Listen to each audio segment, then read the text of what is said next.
আনতুম মুসলিমুন,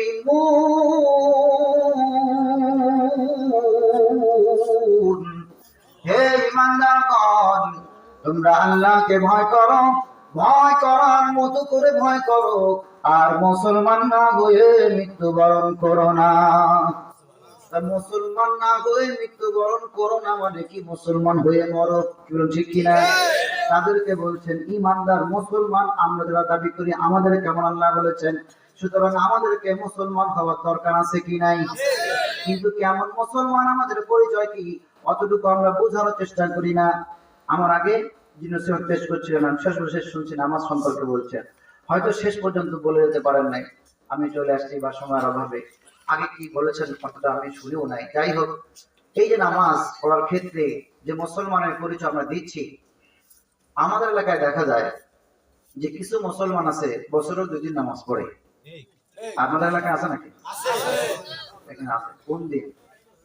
আমি মনে করছি আমাদের এলাকা দূর এলাকা, ওখানে এরকম মুসলমান আছে, এই জন্য প্রশ্ন করলাম আপনাদের এলাকায় আছে। তা কোন কোন দিন বলতে পারেন?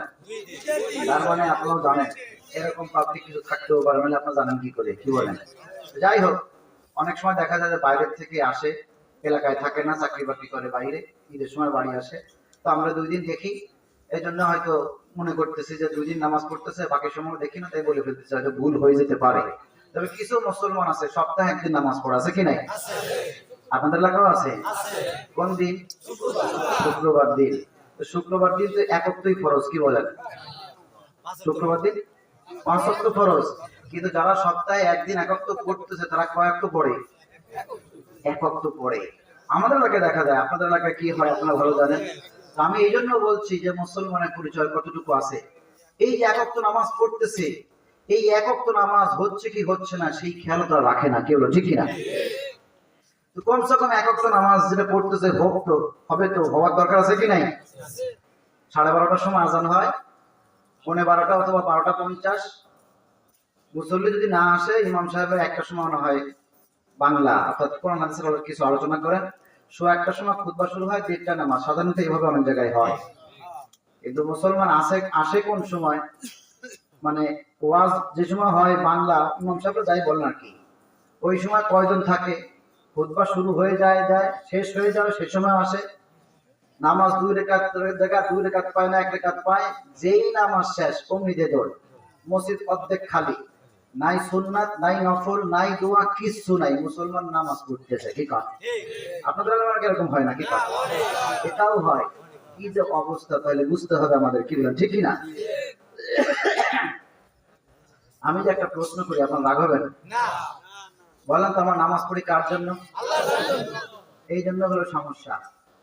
আমি যদি নামাজ না পড়ি, আল্লাহর কোনো ক্ষতি আছে? কোনো ঘাটতি? কোনো সমস্যা? তাহলে আল্লাহর জন্য পড়ি কেমনে? আমি নামাজ না পড়লে কার সমস্যা? আমার সমস্যা। আমি কেন, 1000 কোটি মানুষ যদি নামাজ না পড়ে, আল্লাহর কোনো সমস্যা হবে? কোনো সমস্যা নাই। সমস্যা হলো যে নামাজ পড়বে না তা। আমি যদি নামাজ না পড়ি আমার, কি বলো, ঠিক কিনা? এই সমস্যা, আমাকে জাহান্নামে যেতে হবে। এটা আমরা মুসলমান জানি কিনা? কিন্তু মানি কয়জনে? এটাই হলো সমস্যা, মানতে পারি না আমরা। মানতে হবে, আমাদের মানাটা জরুরি। কেন মানতে পারি না ওটাও জানতে হবে, কি বল, ঠিক কিনা? নামাজ না পড়লে আমি জাহান্নামে যাব, ওই জাহান্নামে আমরা কেউ যেতে চাই না। কেউ যেতে চান? কেউ যেতে চাই না। সবাই আমরা জান্নাতে যেতে চাই, কি বল, ঠিক কিনা? আমি ব্যাখ্যায় যাব একটু পরে, বোঝানোর জন্য বলছি। এত বছর আমরা শুনে আসলাম যে আল্লাহর জন্য পড়ি, এখন যদি আপনি উল্টে কথা করেন আমার জন্য পড়ি, তাহলে আল্লাহর জন্য পড়লাম, এই কথাটা কি মিথ্যে হয়ে যাবে? বা এটা কিভাবে বললাম, ভুল কতটুকু আছে? এই জন্য কথাগুলো বলছি যে আমাকে একটু বুঝতে হবে, আমাকে একটু চিন্তা ভাবনা করতে হবে। আমি নামাজ পড়লে জান্নাতে যেতে পারবো, যেই জায়গায় আমি যেতে চাই। আমি নামাজ না পড়লে জাহান্নামে যেতে হবে, যেই জায়গায় আমি যেতে চাই না। তাহলে আমি আমার জন্য, জাহান্নাম থেকে বাঁচার জন্য পড়ি। তা আল্লাহর জন্য কেমনে হইল? আল্লাহর বান্দা আমরা। আল্লাহ তাআলা আমাদেরকে সৃষ্টি করেছেন কেন? ইবাদতের জন্য। ওয়ামা খালাকতুল জিন্না ওয়াল ইনসা ইল্লা লিয়াবুদুন। আল্লাহ তাআলা বলেছেন, আমি মানুষ এবং জিন জাতিকে সৃষ্টি করেছি আমার ইবাদতের জন্য। এই ইবাদতের জন্য আমার আল্লাহ আমাদেরকে সৃষ্টি করেছেন। ওই ইবাদত করার দরকার আছে কি নাই? প্রমাণ করার দরকার আছে কি নাই? প্রমাণ করতে হবে আমি আল্লাহর বান্দা, কি বলেন ঠিক কি না? এখন যেভাবে আমরা নামাজ পড়তেছি, নামাজ যদি না হয় তাহলে আমরা কি প্রমাণ করতেছি? কিছু কিছু মুসল্লিদের সম্পর্কে আমার আল্লাহ সতর্ক করে দিয়েছেন। আল্লাহ তাআলা বলেছেন ফাওয়াইলুল লিল মুসাল্লিন الذين هم عن صلاتهم ساهون الذين هم يراءون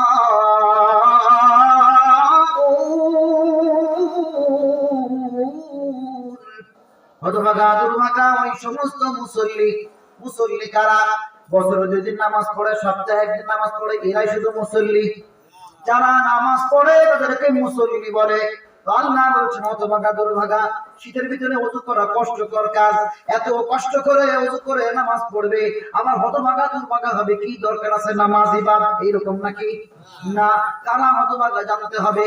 হতভাগ্যের কাতারে আমি থেকে থাকলে আমাকে ফিরে আসতে হবে, কারণ নামাজ সফলতা, কি ঠিক না? কারা হতভাগা? আমার আল্লাহ জানিয়ে দিয়েছেন আল্লাযীনা হুম আন সালাতিহিম সাহুন, যারা নামাজে অমনোযোগী, তুচ্ছ তাচ্ছিল্য উপহাসের সাথে যারা নামাজ পড়ে। নামাজ কোন সময় পড়বে, কিভাবে পড়বে, পরিপূর্ণ কিভাবে হবে জানবে না, খুশু কি জানে না, একাগ্রতা কি বোঝে না, নামাজ কিভাবে পড়লে আমার আল্লাহ কবুল করবেন তাও জানে না। আল্লাযীনা হুম ইয়ারাউন, যারা মানুষকে দেখানোর জন্য নামাজ পড়ে। ওলামায়ে কেরাম মুফাসসিরিনে কেরাম আরো ব্যাখ্যা বিশ্লেষণ করে বলেছেন, যারা এক ওয়াক্ত পড়ে তো আর এক ওয়াক্ত পড়ে না, এরকম মুসল্লি তো নাই। কি কারণ? তাহলে হতভাগা দুর্ভাগা। আমার আল্লাহ বলছেন নামাজ সফলতা, ক্বাদ আফলাহাল মুমিনুন আল্লাযীনা হুম ফী সালাতিহিম খাশিউন, অবশ্যই ওই সমস্ত মুমিনরা সফল কাম যারা নামাজে বিনয়ী হয়। বিনয় কি তাই আমরা জানি না। নামাজে দাঁড়াই আমরা কার সামনে? আল্লাহর সামনে। আল্লাহকে ভয় করতে হবে কেমন ভাবে? ভয় করার মতো করে ভয় আমার আল্লাহ করতে বলেছেন। আমার এলাকায় যদি বেশি ভয় করার কথা বলা হয় তাহলে মানুষ বুঝে ভাবে বলে কি জন্মের ভয় করবো, কিছু আপনাদের এলাকায় কি ভয়? যাই হোক, এখন এই জন্মের ভয় কতটুকু ভয় ও আমরা বুঝি, একটা উদাহরণ দিই, দেখি আমরা বুঝতে পারি কিনা, কারণ উদাহরণ না দিলে অনেক সময় বোঝা যায় না। গত 4-5 দিন আগে আমি তাকুব গেছিলাম খুলনা থানার সুন্দরবন এলাকায়। তো ওখানে যাই এরকম জিজ্ঞেস করছি আপনারা বাঘ দেখছেন কে কে? তো দু একজন বলছে আমি দেখছি, আবার অনেকজন বলছে না আমরা দেখি নাই। যাই হোক, এটা তো সুন্দরবন এলাকার পাশে না, বাঘ দেখার সুযোগ নাই। কেউ যদি চিড়িয়াখানায় যেয়ে থাকেন তাহলে হয়তো জানবেন যে বাঘ কেমন। তবে আমরা মোটামুটি বয়স হওয়ার পরে জানছি বাঘ সিংহ মানুষকে খাই ফেলতে পারে, মানুষকে মেরে ফেলতে পারে, জানি কিনা? জানি। কয়েকদিন আগে পেপারে আসছে চিড়িয়াখানার থেকে একটা সিংহ বেরিয়ে গেছে বিকেলের দিকে। ওই সময় যারা চিড়িয়াখানার ভিতরে ছিল নিরাপত্তা রক্ষীরা সবাই বের করে দিছে। কি জন্য বের করে দিছে? যে ওই সিংহ যদি কোনো মানুষের সামনে এসে পড়ে তাহলে মানুষকে মানে আক্রমণ করতে পারে, মানুষকে খেয়ে ফেলতে না পারে, মেরে ফেলতে পারে। কি বল ঠিক কিনা? তার মানে বোঝা গেল বাঘ সিংহ মানুষ খেয়ে ফেলতে পারে, মানুষকে মেরে ফেলতে পারে। ওই বাঘ সিংহ যদি এরকম মানুষকে খেয়ে ফেলতে পারে, মেরে ফেলতে পারে, তো মানুষের বাঘ সিংহরে ভয় পায়, পায় কিনা? পায়। এখন আপনারা কল্পনা যদি এভাবে করেন ওই রকম ভাবে বাঘ অথবা সিংহ আপনার সামনে এসে পড়লো, আপনি বাঘ সিংহের সামনে পড়ে গেলেন, এখন কি আপনার চিন্তা চেতনা এদিক ওদিক যাওয়ার কোনো সুযোগ থাকবে? বাজারে ঘাটে মাঠে হিসাব নিকাশে বসে তো ঝগড়া করা এরকম কিছু আছে? কি বলেন? একদম একাগ্র চিত্তে চেয়ে থাকবে ওই বাঘের দিকে, যে ওই বাবা ভয় করতেছে, কোন সময় কি করে ফেলে। কি বল ঠিক কিনা? এটা উদাহরণ হিসেবে বোঝানোর জন্য বলতেছি, তুলনা করার জন্য না। মানুষ আরো বেশি বোঝে তাই জন্য কথাগুলো বলতেছি। এই যে ভয় করতেছে বাঘরে, এদিক ওদিক চিন্তা চেতনা যাওয়ার কোনো সুযোগ নাই, তাকায় থাকতেছে ওর দিকে। তো আমরা আল্লাহর সামনে দাঁড়াই, ভয় করতে হবে আল্লাহকে, বাঘের থেকে বেশি না কম? কিন্তু আমরা দাঁড়াইলে আড়াই যাই, কোন জায়গায় যায় তার ঠিক নাই। ইমাম সাহেব আল্লাহু আকবার করে নামাজ দাঁড়াইছে, কিরাত পড়তেছে, আমার চোখ বন্ধ হয়ে গেছে, কিরাত শুনতেছি কেন বুঝি না। হঠাৎ করে যখন আল্লাহু আকবার কানে আওয়াজ আসছে, পরবর্তীতে আমার সাইড করে দেখতে হয়ে গেল কোন জায়গায় রুকুতে না সিজদায়। অনেক জায়গায় এরকম হয়, একলা নামাজ পড়তেছে, 4 রাকাত নামাজ, 2 রাকাত পড়ে বসতে হবে। এখন 2 রাকাত পড়লাম না, 3 রাকাত পড়লাম, 3 রাকাত পড়ে ফেললাম, বসছি কি বসি নাই, কত রকম ভুল ভ্রান্তি আমাদের হয়। কি কারণে হয় বলতে পারেন? খেয়াল নাই, মানে চিন্তা চেতনা এদিক ওদিক চলে যায়। আল্লাহরে ভয় করতে হবে, আল্লাহর সামনে দাঁড়িয়েছে সেই রকম অনুভূতি নাই। আমার রাসূল বলেছেন আনতা আবুদাল্লাহ কাআন্নাকা তারা ফা ইন লাম তাকুন তারাহু ফা ইন্নাহু ইয়ারা। তোমরা কিভাবে আল্লাহর ইবাদত করবে যেন সেই ইবাদতের মধ্যে তোমরা আল্লাহকে দেখতে পাচ্ছ। যদি তোমরা আল্লাহকে দেখতে নাই পারো, কমসে কম অনুভব করবে আল্লাহ তোমাদেরকে দেখছে। না আমরা দেখতে পারি, না আমরা অনুভব করি আল্লাহ দেখছেন। কোন চোখ দিয়ে দেখবো তা তো জানি না, অনুভব করবো যে এই জায়গা দিয়ে ওই জায়গা কোন জায়গাটা আমরা জানি না। ঠিক নাই আমাদের কি ঠিক কিনা? নামাজ পড়তেছি আমরা, ভয় করতে হবে আল্লাহকে আমরা জানি, কিন্তু কতটুকু ভয় করতেছি? ভয় তো নাই, অনুভূতিটুকু নাই যে আল্লাহ দেখছেন। যদি এরকম অনুভূতি থাকতো আল্লাহ দেখছেন, তার নামাজটা আমার নামাজের মতো হতো, কি ঠিক না? নামাজ যদি নামাজের মতো হয়, আমার আল্লাহ বলছেন ইন্নাস সালাতা তানহা আনিল ফাহশাই ওয়াল মুনকার, নিশ্চয়ই নামাজ অশ্লীল খারাপ কাজ থেকে বিরত রাখে। আফসোস আমরা নামাজ তো পড়ি না, যারা আবার পড়ি তাদের আবার নামাজ খারাপ কাজ থেকে বিরত রাখে না। নামাজ পড়ি আবার খারাপ কাজ করি, অথচ আল্লাহ বলেছেন নামাজ খারাপ কাজ থেকে বিরত রাখে। এ ব্যাপারে কারো কোনো সন্দেহ করার সুযোগ আছে? তাও নাই। তার নামাজ কেন আমাদেরকে খারাপ কাজ থেকে বিরত রাখছে না? বুঝতে হবে যে নামাজ খারাপ কাজ থেকে বিরত রাখে, ওই নামাজ আমার হচ্ছে না। আমার যদি নামাজ নামাজের মতো হতো, অবশ্যই আল্লাহ বলেছেন নামাজ আমাদেরকে খারাপ কাজ থেকে বিরত রাখতো। ঠিক এখন যেভাবে নামাজ পড়তেছি, নামাজ পড়ি এক ওয়াক্ত নামাজ, সপ্তাহে একদিন জুম্মার নামাজ, আমার আল্লাহ গুরুত্ব দিয়েছেন, ঠিক আছে। আমরাও পড়তেছি এক ওয়াক্ত, ঠিক আছে, কমসে কম হওয়াতে তো হবে, ঠিক না? আল্লাহ তাআলা জুম্মার নামাজের গুরুত্ব দিয়ে পবিত্র কোরআনে বলছেন ইয়া আইয়ুহান্নাযীনা আমানু ইযা নুদিয়া লিস-সালাহ إذا نودي للصلاة من يوم الجمعة فاسعوا إلى ذكر الله وذروا البيع ذلكم خير لكم إن كنتم تعلمون। হে ঈমানদারগণ, যখন আযান হয়, ডাকা হয়, আহ্বান করা হয় শুক্রবার দিনে নামাজের জন্য, তখন তোমরা তাড়াতাড়ি ছুটে আসো আল্লাহকে স্মরণ করতে। এখন আল্লাহ বলতেছেন তাড়াতাড়ি আসো আল্লাহকে স্মরণ করতে। আমরা আসি কোন সময়? আগে আগে আসলে আমাদের উপকার আছে কি নাই? কি উপকার?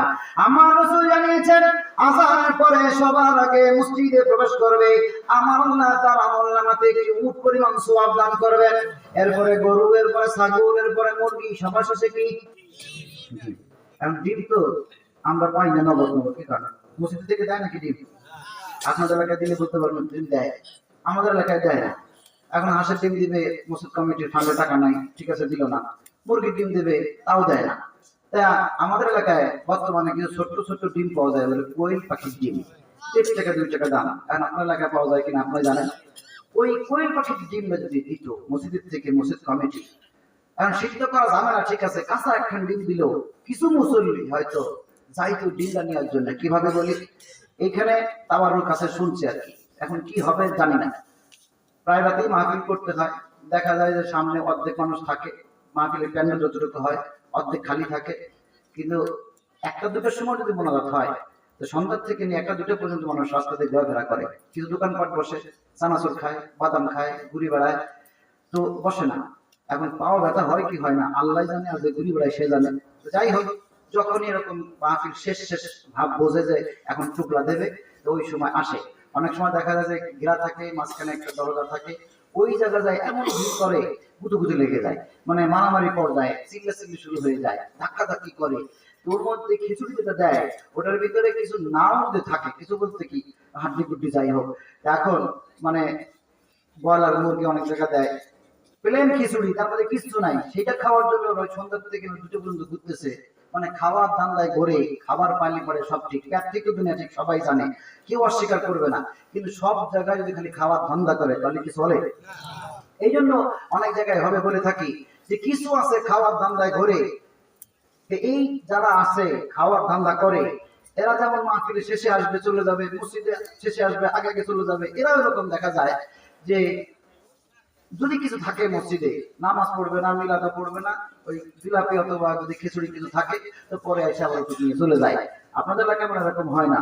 যাই হোক, এখন ওই সেই জন্য বলতেছি যদি একটা ডিম ছোট্ট ডিম দিত তো ওই ডিমটা নেওয়ার জন্য হলো কিছু মুসল্লি হয়তো আসতো, এটা হলো ধারণা, অর্থাৎ অনুমান করে বলতেছে যে এরকম খাবার ধান্দা করে মানুষ, সেই জন্য বলতেছি। যাই হোক, সেজন্য নাই বললাম, আপনারা আবার কষ্ট পান কিনা। যাই হোক, এখন আমরা যারা যাই মসজিদে, আমাদের বিশ্বাসটা হচ্ছে আমরা ওই নগদ ডিম না পাইলেও ডিম পরিমাণ সোয়াব পাবো, কি বলো ঠিক না? এখন যদি আমরা এভাবে প্রশ্ন করি একটু বোঝার জন্য যে আমাদের বিশ্বাসটা কতটুকু মজবুত, এই যে ডিম পরিমাণ আমরা সোয়াব পাবো, এটা আমরা নগদে পাবো না বাকিতে পাবো? এই জন্য তো জিজ্ঞেস করতেছি আর কি। এই যে আমরা বলতেছি বাকিতে পাবো, আমরা কম বেশি মোটামুটি সবাই জানি দুইজন ফেরেশতা আমাদের সাথে আছে, আছে কি নাই?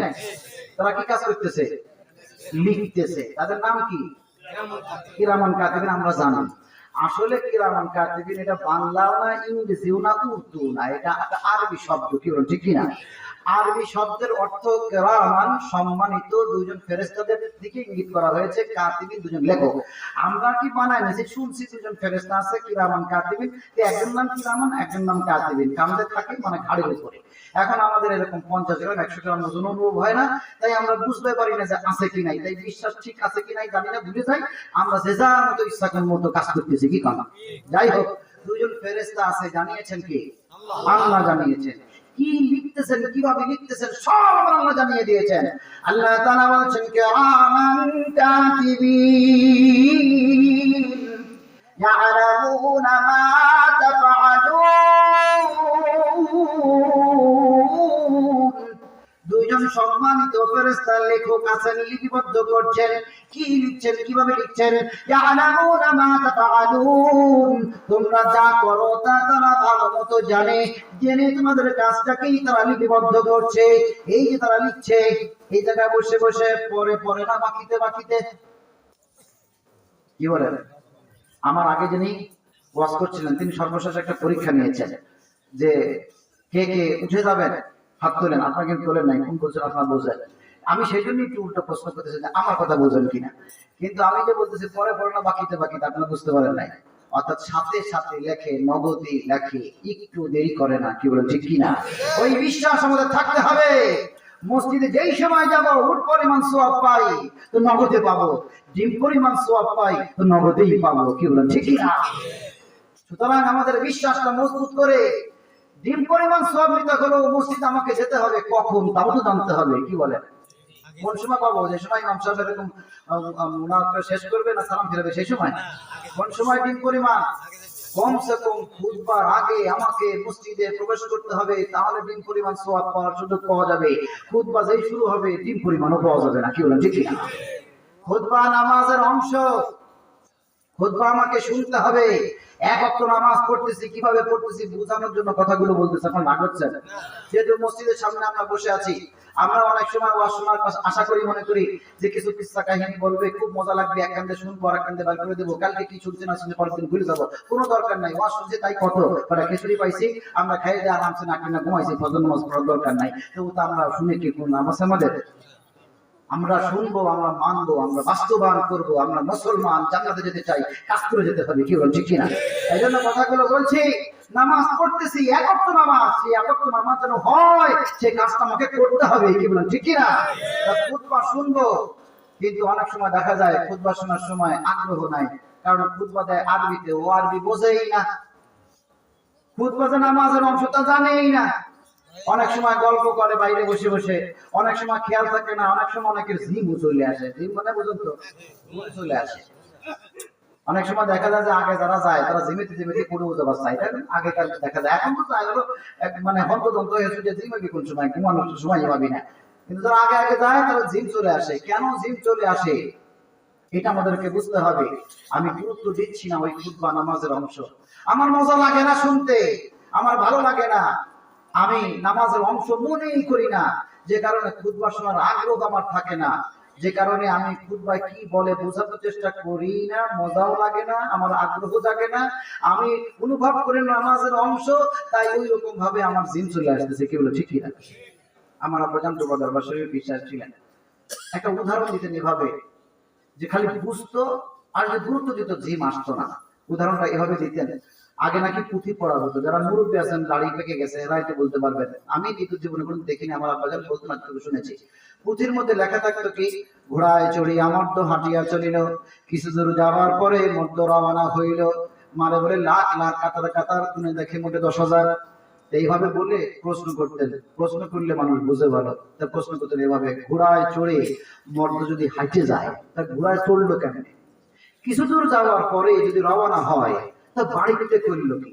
100,000-এ লাখ হয়, লাখ লাখ মানে ফেলতেছে, গুনে দেখতেছে 10,000, তাহলে কত হাজারে লাখ হয়? তার মানে কি মিথ্যে কথা কইতেছে, বাংলায় কইতেছে সুর দিয়ে, বুঝতেছে আর মজা লাগতেছে। সারা রাত নাকি পুঁথি পড়তো, মানুষ বসে থাকতো সামনে, একটু জিমাইতো না, ঘুমাইতো না। মসজিদের ভিতরে 10 থেকে 5টা মিনিট না, 5 মিনিট না 10 মিনিট এরকম বড় জোর খুতবা হয়, কিন্তু আমাদের জিম চলে আসে। কি কারণে? বুঝি না, গুরুত্ব দেই না, মজা লাগে না, কেউ ঠিক কিনা? আমরা মুসলমান নামাজ পড়তেছি এভাবে, আমরা নামাজি যদি হই তাহলে কিভাবে আমাদের চিহ্ন অর্জন হবে? কিভাবে আমরা মুসলমানের পরিচয় দিব? আমাদেরকে বুঝতে হবে, কি বলুন ঠিক কিনা? কিন্তু বুঝ ক্ষমতা আমার হারিয়ে গেছে। কেন বুঝ ক্ষমতা হারাইছে? আমার আল্লাহ পবিত্র কোরআনে জানিয়ে দিয়েছেন, ওয়া মান ইয়াশু আন যিকরির রাহমান نقيض له شيطانا فهو له قرين وإنهم ليصدونهم ويحسبون أنهم مهتدون। যারা রহমান রহমান মেহেরবান আল্লাহ তাআলার শরণ থেকে, জিকির থেকে দূরে সরে যায়, তাদের পিছনে শয়তান নিযুক্ত হয়, আমার আল্লাহ নিযুক্ত করে দেন। ওই শয়তান এমন ভাবে ওয়াসওয়াসা দেয়, এমন ভাবে কুমন্ত্রণা দেয়, এমন ভাবে এই জায়গাটা দখল করে নেয়, মানুষ তখন তার বুঝ ক্ষমতা হারিয়ে ফেলে, বোঝে না মানুষ কোনটা ভালো কোনটা মন্দ। তখন মানুষ অন্যায় কাজ করে, আবার সে উল্টো কথা বলে, আমি তো সঠিক পথেই আছি, ভালো কাজই করতেছি। মানুষ বলে কিনা? কি জন্য বলে? শয়তান দখল করে বুঝ ক্ষমতা হারাই দিচ্ছে, তাই বলে। কি বল ঠিক কিনা? শয়তান ভাগানোর দরকার আছে কি নাই? আমি সেই ব্যাপারে আলোচনা করব না, তবে আমাদেরকে জানতে হবে, আমাদেরকে বুঝতে হবে। এতটুকু শুধু বলবো যে আল্লাহ রাসূল বলছেন নামাজের মধ্যে আল্লাহকে দেখতে পাওয়া যাবে। দেখতে যদি নাই পারো, কমসে কম অনুভব করবে আল্লাহ দেখছেন। তো কোন অনুভব করবো সেই জায়গাটা আমাদের বোঝার দরকার আছে কি নাই? কি বলেন? শয়তান আমাদের সাথে লাগিয়ে আছে, ও বসবাস করে কোন জায়গা? কলবে। প্রশ্ন করলে আবার রাগ হতে পারে, বহু ভুল হয়ে যেতে পারে, জন্য প্রশ্ন করতেছি না। আমি অনেক জায়গায় প্রশ্ন করে দেখছি, এইটাও অনেকে ভুল বলে। তো যাই হোক, আমার রাসূল জানিয়ে দিয়েছেন কোথায় বসবাস করে। আল্লাহ রাসূল বলছেন, ইন্না শাইতান জাসিমুন আলা কলবি বনি আদম ফাইদা যাকারাল্লাহ ফানাসা ওয়া ইদা গাফারা ওয়াসওয়াসা। নিশ্চয়ই মানব শরীরের রাজধানী এই কলবের উপরে শয়তান বসবাস করে। মানুষ যখন আল্লাহর জিকির থেকে দূরে সরে যায়, শয়তান ওয়াসওয়াসা দিতে থাকে, শয়তান এই জায়গাটা দখল করে নেয়। মানুষ যখন আল্লাহর জিকির করে, শয়তান তখন কলবের উপর থেকে ভেগে যায়। আমরা নামাজ পড়ি, নামাজ হচ্ছে না। অনেকে আবার জিকির করে, জিকিরও অনেকের হয় না। কোনো যে কিছুই হয় না, তাহলে আমরা কি করলাম? আপনার খালি হয় না হয় না শোনার জন্য বুঝে দিচ্ছি নাকি? হয় কি হয় না বুঝতে হবে। এভাবে শয়তান যদি ভাবতো তাহলে এই জায়গাটা পরিষ্কার পরিশুদ্ধ হয়ে যেত। দেখতে যদি নাই পেতাম, অনুভব করতাম আল্লাহ দেখছেন, কি বললাম ঠিক কিনা? এই জন্য বলছি, হয় না। নামাজ পড়লে, নামাজ হলে খারাপ কাজ থেকে বিরত রাখতে আল্লাহ বলেছেন, অথচ আমরা কত কাম করতেছি। কেউ সুদ খাই, কেউ ঘুষ খাই, কেউ মারামারি করি, কেউ ঝগড়াঝাটি করি, কে কি যে করতেছি নিজেরাই বুঝতেছি না, কি বলুন ঠিক কিনা? মুসলমান আমরা। এই জন্য আমাদেরকে সতর্ক হতে হবে। শয়তান যদি ভাগে তাহলে কি উপকার পাওয়া যাবে, অতটুকু বলে আমি ওইদিকে না যে সামনের দিকে আগাবো। আল্লাহ রাসূল বলছেন, ইন্না ফিল জাসাদি মুদগাতান ইদা সালাহান সালাহান জাসাদু কুল্লুহু ওয়া ইদা ফাসাদাত ফাসাদাল জাসাদু কুল্লুহু আলা ওয়াহিয়াল কলব। নিশ্চয়ই মানব শরীরে এমন একটি গোশতের টুকরা আছে, যেই গোশতের টুকরা পবিত্র থাকলে, পরিষ্কার থাকলে পুরো শরীরটা পরিষ্কার পরিশুদ্ধ হয়ে যায়, পবিত্র হয়ে যায়। আর এই গোশতের টুকরা অপবিত্র থাকলে, অপরিষ্কার থাকলে, অপরিশুদ্ধ থাকলে গেলে পুরা শরীরটা অপবিত্র হয়ে যায়, অপরিশুদ্ধ হয়ে যায়। আর ওই গোস্তের টুকরাটার নাম হচ্ছে কল। কি নাম? কল। কল পরিষ্কার পরিশুদ্ধ, শরীরটা পরিষ্কার পরিশুদ্ধ। ওলামায়ে কেরাম, মুফাসসিরিনে কেরাম জানিয়েছেন এই শরীরটা পরিষ্কার পরিশুদ্ধ হয়ে যাবে, ওই শরীর মাটির নিচে যাওয়ার পরে পচবে না, গলবে না, নষ্ট হবে না। মাটি ওই শরীরকে খাওয়ার ক্ষমতা রাখে না। মাটির খাওয়ার ক্ষমতা আছে, আপনি জানেন? আছে। পৃথিবীতে সবচেয়ে শক্ত ধাতব বস্তু হচ্ছে লোহা। লোহা দিয়ে মানুষ দাও বানায়, কুড়াল বানায়, ছুরি বানায়, কাঁচি বানায়, বটি বানায়। আপনাদের এলাকায় বানায় কিনা?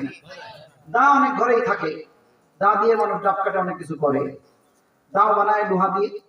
আমাদের এলাকায় ধার যদি বেশি দিন রাখতে হয় তাহলে একটা কথা বলে পানিট করা, তার মানে ধারটা ভালো থাকে, ধারটা ভালো হয়। তো এরকম দা বানিয়ে কেউ যদি আপনাদের এলাকায় ধার করাকে কি বলে? তার পানি দেওয়া বলে, পানিট করা বলে, যাই হোক। ওই রকম ভাবে দিয়ে তারপরে 10-12 বছর মাটির নিচে রেখে দিয়ে সেখান থেকে 10-12 বছর পরে উঠাইয়া যদি কেউ ডাব কাটতে যায়, কাটা যাবে? কেন কাটা যাবে না? জং ধরে যাবে। বেশি দিন থাকলে কিছু অংশ মাটির নিচে থেকেও যেতে পারে। কি বলেন, ঠিক কিনা? তার মানে কি মাটির খাওয়ার ক্ষমতা আছে, কিন্তু মাটি সবাইকে খাইতে পারে না। আল্লাহ রাসূল সাহাবাদেরকে বলছেন, তোমরা শুক্রবার দিনে বেশি পরিমাণে আমার প্রতি দুরূদ পড়বে। যখন আমার প্রতি দুরূদ পড়বে আমার নিকটে পৌঁছানো হবে। আবু দারদা রাদিয়াল্লাহু তাআলা আন ওই সময় আমার রাসূলের সামনে ছিলেন। আমার রাসূল আগেই জানিয়ে দিয়েছেন পৃথিবীর যে কোনো প্রান্ত থেকে আমার উম্মতেরা আমার প্রতি দুরূদ সালাম পেশ করুক না কেন, ওই দুরূদ সালাম আমার নিকটে পৌঁছানো হবে, আমি তার জবাব দিয়ে দেব। এই কথা আবু দারদা রাদিয়াল্লাহু তাআলা স্মরণে রেখেছেন।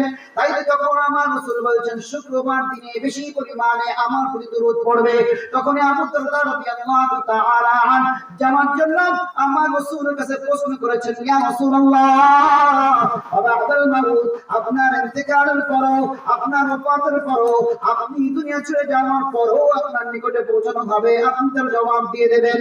আবু দারদা রাদিয়াল্লাহু তাআলা আনহু এই প্রশ্নের উত্তরে আমার রাসূল জানিয়েছেন, কাল, তিনি বলেন, ইন্নাল্লাহ, নিশ্চয়ই আল্লাহ তাআলা হারামা আলাল আরদ, জমিনের জন্য হারাম করে দিয়েছেন, মাটিকে আমার আল্লাহ নিষেধ করে দিয়েছেন, আনতা আকুনা আসজাদিল আম্বিয়া, নবীদের শরীর ভক্ষণ করা, ওয়া নবিয়ুল্লাহি হাইয়ুন, কেননা আল্লাহ নবীরা জিন্দা, ইউনুসা তারা তাদের রবের পক্ষ থেকে খানা খান। আল্লাহ নবীরা জিন্দা। আমার রাসূল আরো বলেছেন, আল আম্বিয়া ওয়াহিয়াউন ফি কুবুরিহিম ইউসাল্লুন, যে নবীরা জিন্দা, কবরের ভিতরে তারা নামাজ পড়েন। এখন সমস্ত নবীরা জিন্দা, আমার নবী খালি মরে গেছেন, এরকম না। কিন্তু আমাদের যে কি বিশ্বাস, আমরা ঠিক পাই না। আমার নবীর উপরে সালাম দিতে, দুরূদ পড়তে কে বলেছেন? আল্লাহ বলেছেন। এই ব্যাপারে কারো কোনো সন্দেহ আছে? দুরূদ পড়তে বলেছেন। আল্লাহ তাআলা বলছেন, ইন্নাল্লাহা ওয়া মালাইকাতাহু ইউসাল্লুনা আলান নবী, নিশ্চয়ই আল্লাহ এবং তার ফেরেশতারা নবীর উপরে দুরূদ পড়েন। আমাদেরকে আমার আল্লাহ আদেশ করে বলছেন, ইয়া আইয়ুহাল্লাযীনা আমানু, হে ঈমানদারগণ, সাল্লু আলাইহি, তোমরাও তার উপরে দুরূদ পড়ো। এখানে কেমন ভাবে পড়ো আমার আল্লাহ বলেন নাই, বলছেন দুরূদ পড়ো। কিন্তু পরবর্তীতে আমার আল্লাহ বলছেন, ওয়াসাল্লিমু তাসলিমা, সালাম দাও সালাম দেওয়ার মতো করে। এই মতো করে মানে কিভাবে, এটা আমরা অনেকেই বুঝি না, অথচ বুঝতে হবে। কি বলেন, ঠিক কি না? আমার নবীকে সম্মান করতে, ইজ্জত করতে, আদব দেখাতে কে বলেছেন? আল্লাহ বলেছেন, ওয়াতুআযিরুহু ওয়া তুওয়াক্কিরুহু ওয়া তুসাব্বিহুহু বুকরাতাও ওয়া আসীলা, তোমরা তাকে সম্মান করো, ইজ্জত করো, আদব দেখাও, তার তাসবিহ পাঠ করো সকাল এবং সন্ধ্যায়। কে বলেছেন? এখন আদব কিভাবে দেখাবো, সম্মান কিভাবে দেখাবো, এটা তো আমাদেরকে বুঝতে হবে যদি আমরা মানুষের পরিচয় দিই। কি বলেন, ঠিক কি না? আপনাদের এলাকায় গোরস্থান আছে? কবরস্থান আপনারা কোনোদিন জিয়ারত করেন? কি শুয়ে শুয়ে না বসে বসে? সালাম দেন না? চাই দাঁড়ায় দেন? দাঁড়ায় দিয়ে আমরা কবরস্থানে যাই, কবরের পাশে যে আমাদের একটা বিশ্বাস, কবরবাসী আমাদের সালামের উত্তর দেবে। এখন কবরবাসী কি অবস্থা আছে আমরা জানি না, তিনি উত্তর দিচ্ছেন কি দিচ্ছেন না আমরা তাও জানি না, তিনি উত্তর দিলে আমার আল্লাহ কবুল করবেন কি করবেন না তাও আমরা জানি না। কি বলেন, ঠিক না? কিন্তু আমাদের বিশ্বাস, আমার নবী হায়াতুন নবী, আমার নবীকে সালাম দিলে আমার নবী উত্তর দেবেন। এই বিশ্বাস আমার নবীর উম্মতদেরকে রাখার দরকার আছে কি নাই? সালামের উত্তর দেওয়া মানে কি তিনি আমাদের জন্য দোয়া করবেন যে তোমার উপরে রহমত বর্ষণ হোক, কি বলেন ঠিক না? তো আমার নবীকে সালাম দিলে আমার উপরে যদি রহমত বর্ষণ হয় কিভাবে দেবো এটা বলার দরকার আছে। কিন্তু আফসোস আমরা বলেও পারি না, বুঝাইতেই পারি না সম্মান কিভাবে করতে হয়, আমরা সেভাবে বুঝতেই পারি না যে আমার নবীকে সম্মান করতে হবে। আমার নবী সালাম দিলে, নবীকে সালাম দিলে নবী সালামের উত্তর দেবেন। আমার নবী আমার নবী চাওয়ার আগে পেয়েছেন, প্রমাণ আছে কি নাই? পবিত্র কোরআন আমরা জানিয়ে দিয়েছেন ফাদনারা তাকাল্লুবা ওয়াজহিকা ফিস সামা ফালানুওয়াল্লিয়ান্নাকা কিবলাতান তারদাহা ফাওয়াল্লি ওয়াজহাকা শাতরাল মাসজিদিল হারাম ওয়া হাইথুমা কুনতুম ফাওয়াল্লু ওয়ুজুহাকুম শাতরা। আল্লাহ তাআলা বলেছেন হে রাসূল আপনি বারবার আকাশের দিকে তাকাচ্ছেন, আপনার মনের ইচ্ছা আপনি বাইতুল্লাহকে কিবলা বানাবেন। আমি আল্লাহ আপনার মনের ইচ্ছা পূর্ণ করে দিলাম, আপনি আপনার চেহারাকে বাইতুল্লাহর দিকে করে নেন। আপনার সাথী যারা আছে তাদেরকে আদেশ দেওয়া হলো তারা তাদের চেহারাগুলিকে বাইতুল্লাহর দিকে করে নেয়। কি হয়েছে বলতে পারেন? কিবলা পরিবর্তন হয়ে গেছে। আগে ছিল মসজিদ আকসা, কিন্তু আমার নবীর ইচ্ছা, মনে মনে ইচ্ছা, মুখ ফুটে বলেন নাই আল্লাহর কাছে, মনে একটা আকাঙ্ক্ষা বাইতুল্লাহকে কিবলা বানাবেন, আমার আল্লাহ কবুল করেছেন। অর্থাৎ মুখ দিয়ে চাওয়া লাগে নাই, আমার আল্লাহ আগেই কবুল করেছেন। কি বলছেন ঠিক না? সেই নবীর উম্মত আমরা, সেই নবীকে সালাম দিলে উত্তর দেবেন আমরা বিশ্বাস করি। কিভাবে আমরা সালাম দিব? আমাদের কি এত দলিল প্রমাণ দরকার আছে? আফসোস দলিল প্রমাণ দেওয়ার পরও বুঝবার চায় না, তাহলে কেমন মুসলমান আমরা? আল্লাহ তাআলা বলছেন মুসাল্লিমু তাসলিমা, সালাম দাও সালাম দেওয়ার মতো করে। এই মতো করে কিভাবে উলামায়ে কেরাম ব্যাখ্যা করেছেন, বিশ্লেষণ করেছেন। আল্লামা শামসুল হক ফুরফুরি রাহমাতুল্লাহ আলাইহি একটা কিতাব লিখেছেন, তার নাম তাসাউফ তত্ত্ব। পুরাতন নুসখা আগে যেটা ছাপানো হয়েছে তার 41 এবং 42 নম্বর পৃষ্ঠার ভিতরে তিনি সুন্দরভাবে উল্লেখ করেছেন আমার নবীকে যখন সালাম দেওয়া হয় মহব্বতের জোশে যদি কেউ দাঁড়ায় যায়, সকলেরই দাঁড়ায় যাওয়া উচিত। ওই সময় যদি কেউ বসে থাকে শরীফ তবেদের লোকেদের কাছে বড়ই বিয়াদবি লাগে। বিয়াদব বলেছেন আল্লামা শামসুল হক ফুরফুরি রাহমাতুল্লাহ আলাইহি। যদি কেউ বসে থাকে তাদেরকে আমাদেরকে জানতে হবে শুধু আল্লামা শামসুল হক ফুরফুরি রাহমাতুল্লাহ আলাইহি নন, তার পীর আশরাফ আলী থানভী রাহমাতুল্লাহ আলাইহি কিতাব লিখেছেন বেহেশতে যাওয়ার। তার ৬ষ্ঠ খণ্ডের ভিতরে তিনি সুন্দরভাবে কিভাবে দরুদ পড়বে, সালাম দিবে উনি লিখেছেন। আমাদেরকে পড়তে হবে, আমাদেরকে জানতে হবে। উনি শুধু বেহেশতে যাওয়ার লেখেন নাই, উনি ইমদাদুল ফতোয়া নামে একখানা কিতাব লিখেছেন, ফতোয়ার কিতাব। তার ৬ষ্ঠ এবং ৫ম নম্বর ৬ষ্ঠ খণ্ডের ভিতরে তিনি উল্লেখ করেছেন কিভাবে দেব, কিভাবে করা যাবে কি যাবে না, সব তিনি উল্লেখ করে দিয়েছেন। শুধু আশরাফ আলী থানভী রাহমাতুল্লাহ আলাইহি নন, তার পীর হাজী ইমদাদুল্লাহ মুহাজির মুক্তি রাহমাতুল্লাহ আলাইহি এখানে কিতাব লিখেছেন ফায়সালায়ে হাদ্দে মাসআলা। এগুলো বাংলায় পাওয়া যায়। আমরা যদি আরবি না বুঝি বাংলায় কিতাবগুলো পড়ে নেব, কিভাবে সালাম দিব আমাদেরকে বুঝতে হবে। কি বলেন ঠিক না? দুরূদ সালাম আমাদেরকে পেশ করতে হবে। তো ওই ফায়সালায়ে হাদ্দে মাসআলার ৫ নম্বর পৃষ্ঠার মধ্যে তিনি উল্লেখ করেছেন আমি যখন আমার নবীকে সালাম দিই দাঁড়িয়ে সালাম দিয়ে তৃপ্তি অনুভব করি। সুবহানাল্লাহ। এভাবে একজন দুইজন নন, অসংখ্য মুফাসসির কেরাম, উলামায়ে কেরাম, আল্লাহর প্রিয় বান্দা যারা তারা লিখিত কিতাব লিখে গেছেন। আমাদেরকে একটু জানতে হবে, আমাদেরকে একটু বুঝতে হবে, জেনে বুঝে আমাদের কাজ করতে হবে। আমার রাসূলকে চিনতে হবে যে আমরা মুসলমানের পরিচয় দিই। আফসোস আমরা মুসলমান, আমরা আমাদের নবীকে চিনি না। কি বলেন ঠিক না? আল্লাহ তাআলা বলেছেন কুল ইন্নামা আনা বাশারুম মিসলুকুম, হে রাসূল আপনি বলে দিন আমি তোমাদের মতো মানুষ। এক শ্রেণী আছে অপব্যাখ্যা করে আল্লাহই তো বলছে আমাদের মতো মানুষ, কিন্তু আল্লাহ যে কি জন্য বলেছেন, কিভাবে বলেছেন অতটুকু ব্যাখ্যা বিশ্লেষণ তারা করতে যায় না। অথচ মুসলমান ব্যাখ্যা আমাদেরকে জানতে হবে, তাফসীর কি জিনিস আমাদেরকে বুঝতে হবে। কি বলেন ঠিক না? আল্লাহ শুধু আমার নবীর ক্ষেত্রে বলেন নাই যে আপনি আমাদের মতো মানুষ। আল্লাহ তাআলা তো ঈসা আলাইহিস সালাম সম্পর্কে বলেছেন ইন্নামা তারা ঈসা ইনদাল্লাহ কামা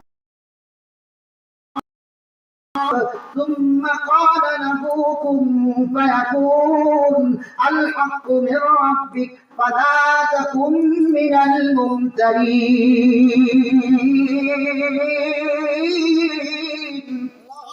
আল্লাহ তাআলা বলেছেন নিশ্চয়ই ঈসা আলাইহিস সালাম আল্লাহর নিকটে আদম আলাইহিস সালামের মতো।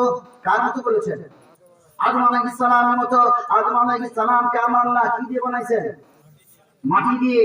তাও নিজের কুদরতে হাত দ্বারা সৃষ্টি করেছেন। কি বলেন ঠিক না? সরাসরি এ ব্যাপারে কারো কোনো সন্দেহ নাই। আল্লাহ ইচ্ছা করলে ঈসা আলাইহিস সালামকে সরাসরি ভাবে বানাতে পারতেন কি পারতেন না? পারতেন, কিন্তু বানাইছেন মানার নাই।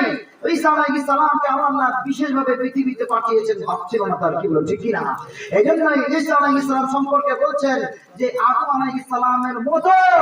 তা আমি কেন বলছি যে আমরা বিশ্বাস করি, মতো বলেছেন কিন্তু হুবহু আদম আলাইহিস সালামের মতো মাটিতে বানাইছেন আল্লাহ, সেই কথা আমরা বিশ্বাস করি না, কি বলেন ঠিক কি না?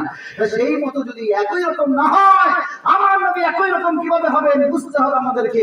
শুধু তো আমার নবীর ক্ষেত্রে আমরা আল্লাহ বলেন না, ঈসা আলাইহিস সালাম সম্পর্কেও বলেছেন একটা বিশ্বাস করবো একরকম আর একটা আরেকরকম কিভাবে সম্ভব? আমাদেরকে একটু বুঝে শুনে কাজ করতে হবে, কি বলেন ঠিক কি না? ঈসা আলাইহিস সালাম সম্পর্কে বলছেন সত্য তোমাদের রবের পক্ষ থেকে এসেছে, তোমরা সন্দেহ পোষণকারীদের অন্তর্ভুক্ত করো না। এখন ঈসা আলাইহিস সালামের সম্মান, ঈসা আলাইহিস সালামের মান, ঈসা আলাইহিস সালামের মর্যাদা আমার নবী থেকে বেশি না কম? কম। আমার নবী সবার সেরা, আমার নবী সৃষ্টির সেরা, আমার নবীর মর্যাদা সবার উপরে। আমার আল্লাহ পবিত্র কোরআন জানিয়ে দিয়েছেন ওয়ারাফা'না লাকা যিকরাক, হে রাসূল আমি আপনার সম্মান, আমি আপনার মান, আমি আপনার ইজ্জত সবকিছু সবার উপরে দিয়েছি, বলুন সুবহানাল্লাহ। সেই নবীকে চিনতে হবে, সেই নবীর উম্মত আমরা, কি বলেন ঠিক কি না? যাই হোক, বললে অনেক বলা যায়, বলার কোনো শেষ নাই। আমার নবীর মুহাব্বতের সাথে আমাদের ঈমানের সাথে সম্পর্ক কমসে কম এতটুকু আমাদেরকে জানতে হবে। আমার নবীর মুহাব্বত নাই, আমাদের ঈমানের পরিপূর্ণতা নাই। আমাদের যদি ঈমান না থাকে আমরা পাক্কা মুসলমান, কি বলেন? যে আমি নামাজ পড়তেছি ওই রকমই অবস্থা, ঈমানের অবস্থা ওই রকম। যাই হোক, আমার নবী ওভাবে বলছেন যে মাটি খাইতে পারে না, আল্লাহ তাআলা নিষেধ করে দিয়েছেন। দুটো বিষয়, একটা হচ্ছে আল্লাহ নবীরা জিন্দা, যারা জিন্দা তাদেরকে মাটি খাইতে পারে না, এটা হচ্ছে প্রমাণ। আমি একটা উদাহরণ দিই বোঝানোর জন্য, তুলনা করার জন্য না, আবারও বলছি আমরা যেন বুঝতে পারি। আপনাদের এলাকায় মাটির নিচে বসবাস করে উই পোকা, কেঁচো, পিঁপড়ে এরকম আছে কি নাই? যতক্ষণ পর্যন্ত জাম থাকে ততক্ষণ পর্যন্ত মাটির নিচ দিয়ে এরা ঘুরে বেড়াতে পারে, পারে কিনা? যখন মরে যায় তখন লাশটাকে বের করে যাবে? বের করা যাবে না। তার মানে কি মরে গেছে, মাটির সাথে মিশে গেছে, কি বলেন ঠিক কি না? জান আছে, ঘুরে বেড়াচ্ছে। আমার রাসূল বলছেন ইন্না আউলিয়া আল্লাহ লা ইয়ামুতুন ওয়াল মুনতাকিলুন মিন দারিন ইলা দার, সাবধান, আল্লাহর প্রিয় বান্দা যারা, তারা মরে না, তারা এক জায়গা থেকে আরেক জায়গায় ভ্রমণ করে। আমার রাসূল যা বলেন কার পক্ষ থেকে বলেন? আল্লাহর পক্ষ থেকে বলেন। জানিয়েছেন কে? আল্লাহ জানিয়েছেন ওয়ালা ইয়ানতিকু আনিল হাওয়া ইন হুয়া ইল্লা ওয়াহয়ুন ইউহা। আমার আল্লাহ জানিয়ে দিয়েছেন আমার রাসূল যা বলেন সব আল্লাহর পক্ষ থেকে বলেন। আমার আল্লাহ রাসূলকে জানিয়েছেন, রাসূল আমাদেরকে ব্যাখ্যা বিশ্লেষণ করে বুঝিয়ে দিয়েছেন, কি বলেন ঠিক কি না?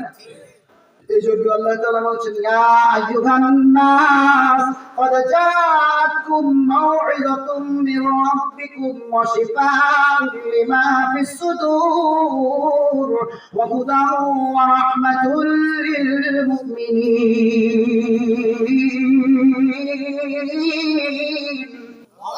হে মানব জাতি, নিশ্চয়ই তোমাদের মাঝে আগমন করেছেন এমন একজন রাসূল যিনি তোমাদেরকে ওয়াজ করবেন, নসিহত করবেন, উপদেশ দেবেন, আর তিনি অন্তরের ব্যাধি দূর করে দেবেন, আর তিনি হচ্ছেন রহমত এবং পথ প্রদর্শক মুমিনদের জন্য।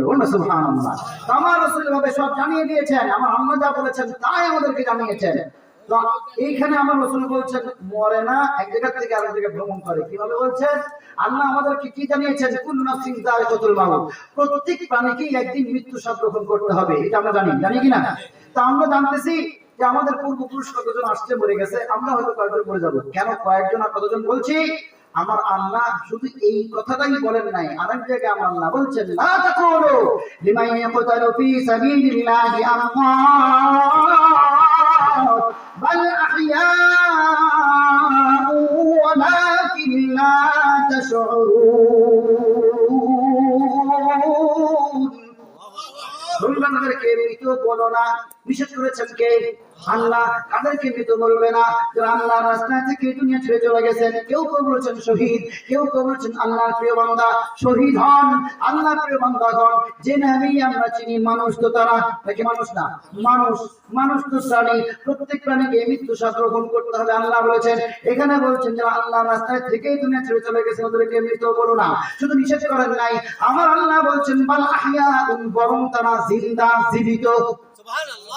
এখন এক জায়গা বলছেন আমরা বুঝতেছি যে মরা লাগবে, মরা। আর এক জায়গা বলতেছেন মরা বলো না তাজা, দুটো বিপরীত শব্দ, কোনটা বিশ্বাস করব? এক শ্রেণী আছে একটা নেটানামি করে, দুটাই বিশ্বাস করতে হবে। কারা মরে যায় জানতে হবে, কিভাবে মরে, কারা জীবিত থাকে কিভাবে জীবিত থাকে জানতে হবে আমাদের, কি বলেন ঠিক কিনা? জীবিত থাকলে মাটি খাইতে পারে না।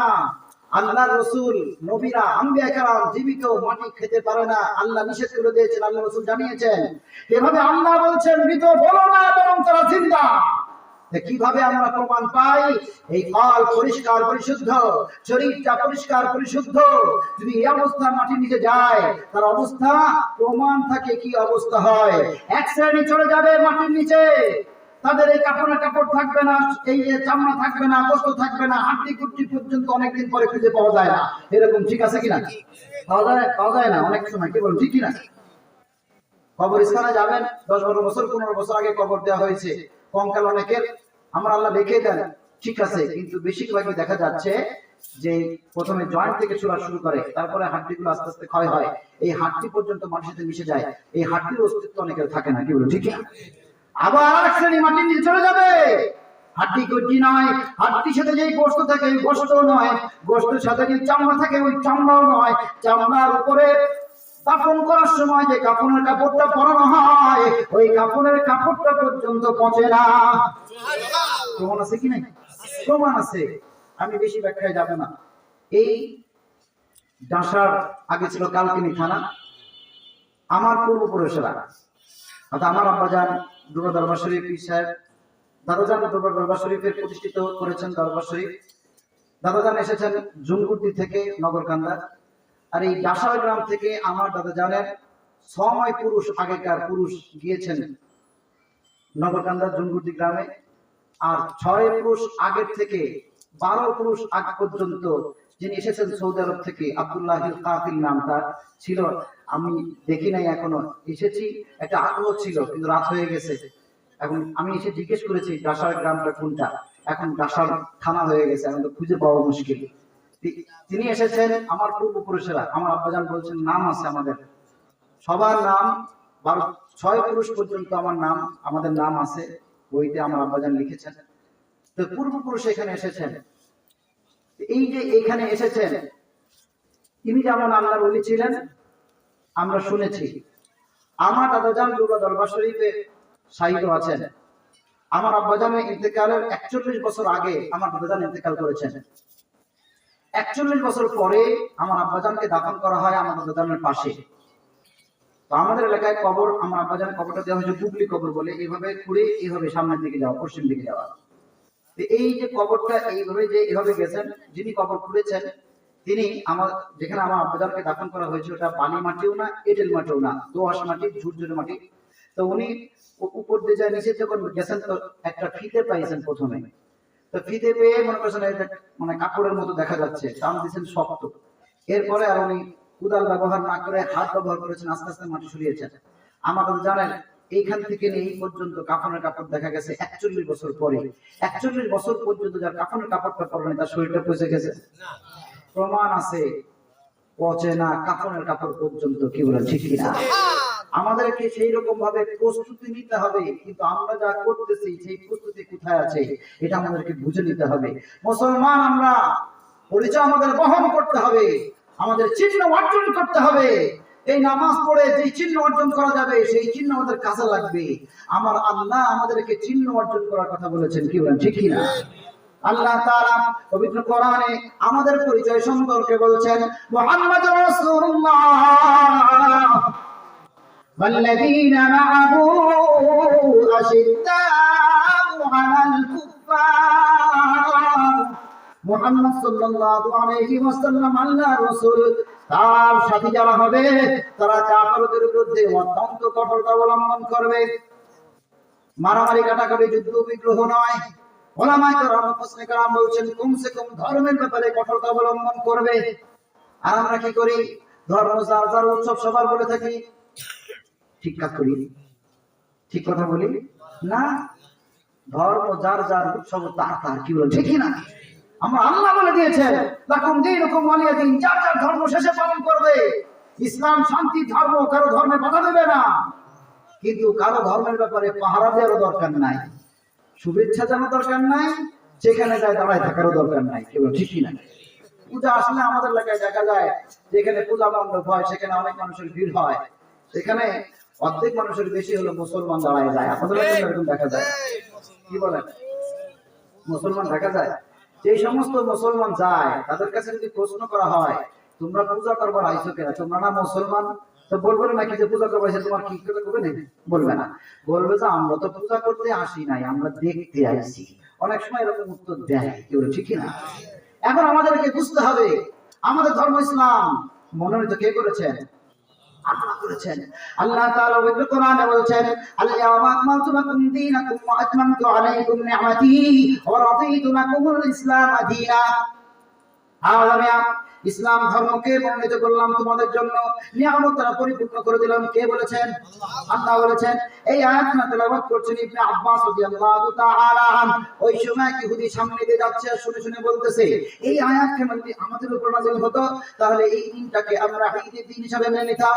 ইবনে আব্বাস রাদিয়াল্লাহু তাআলা আনহু বলেছেন, তুমি তো একটা ঈদের কথা বলছো, যেই দিন এই আয়াত নাযিল হয়েছে ওই দিনটা আমাদের দুটো ঈদ।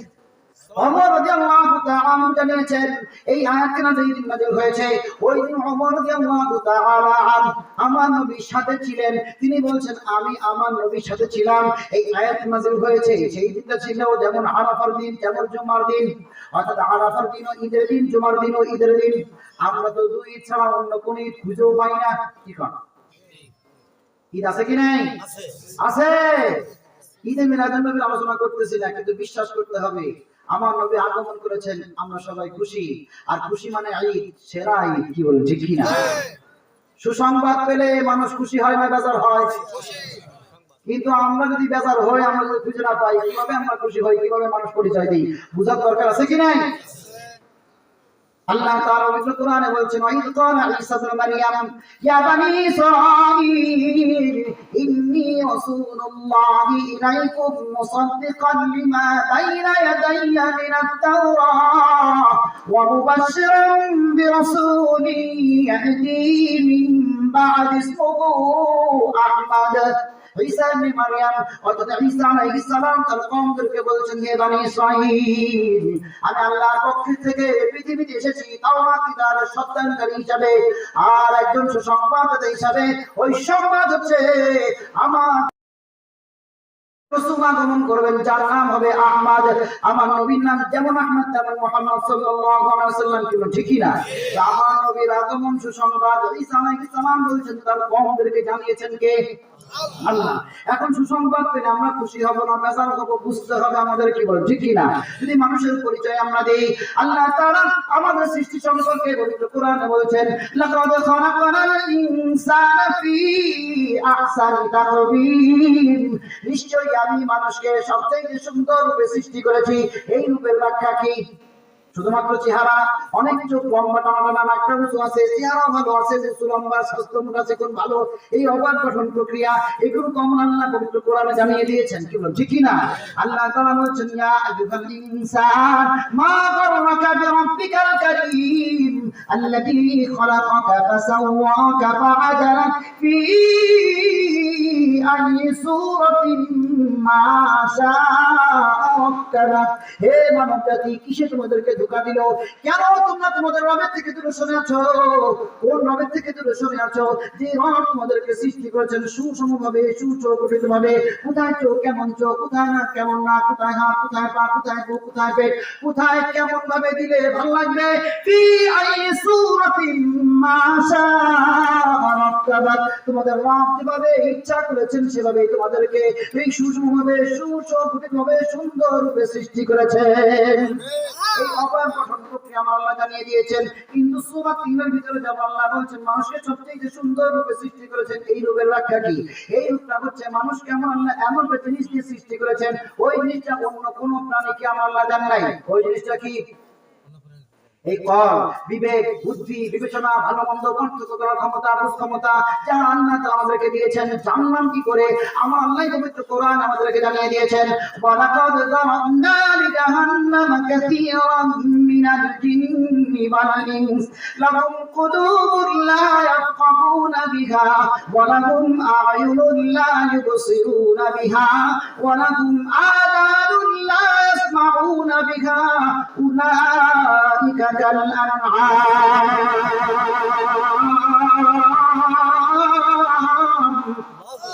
بل هم বালুকুম আদাল।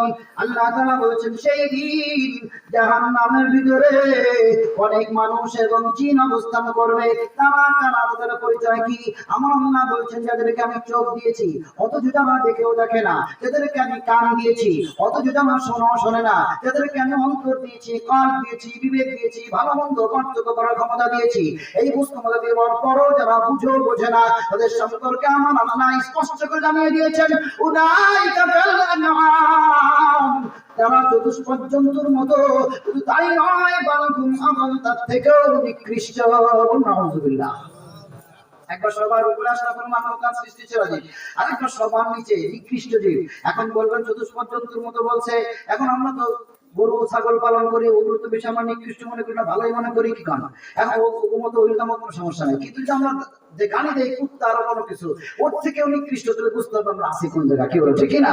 যাই হোক, এটা কেন? এটা কাজে লাগানো আর না লাগানোর উপরে। এই ক্ষমতা আমাদের কাজে লাগাতে হবে।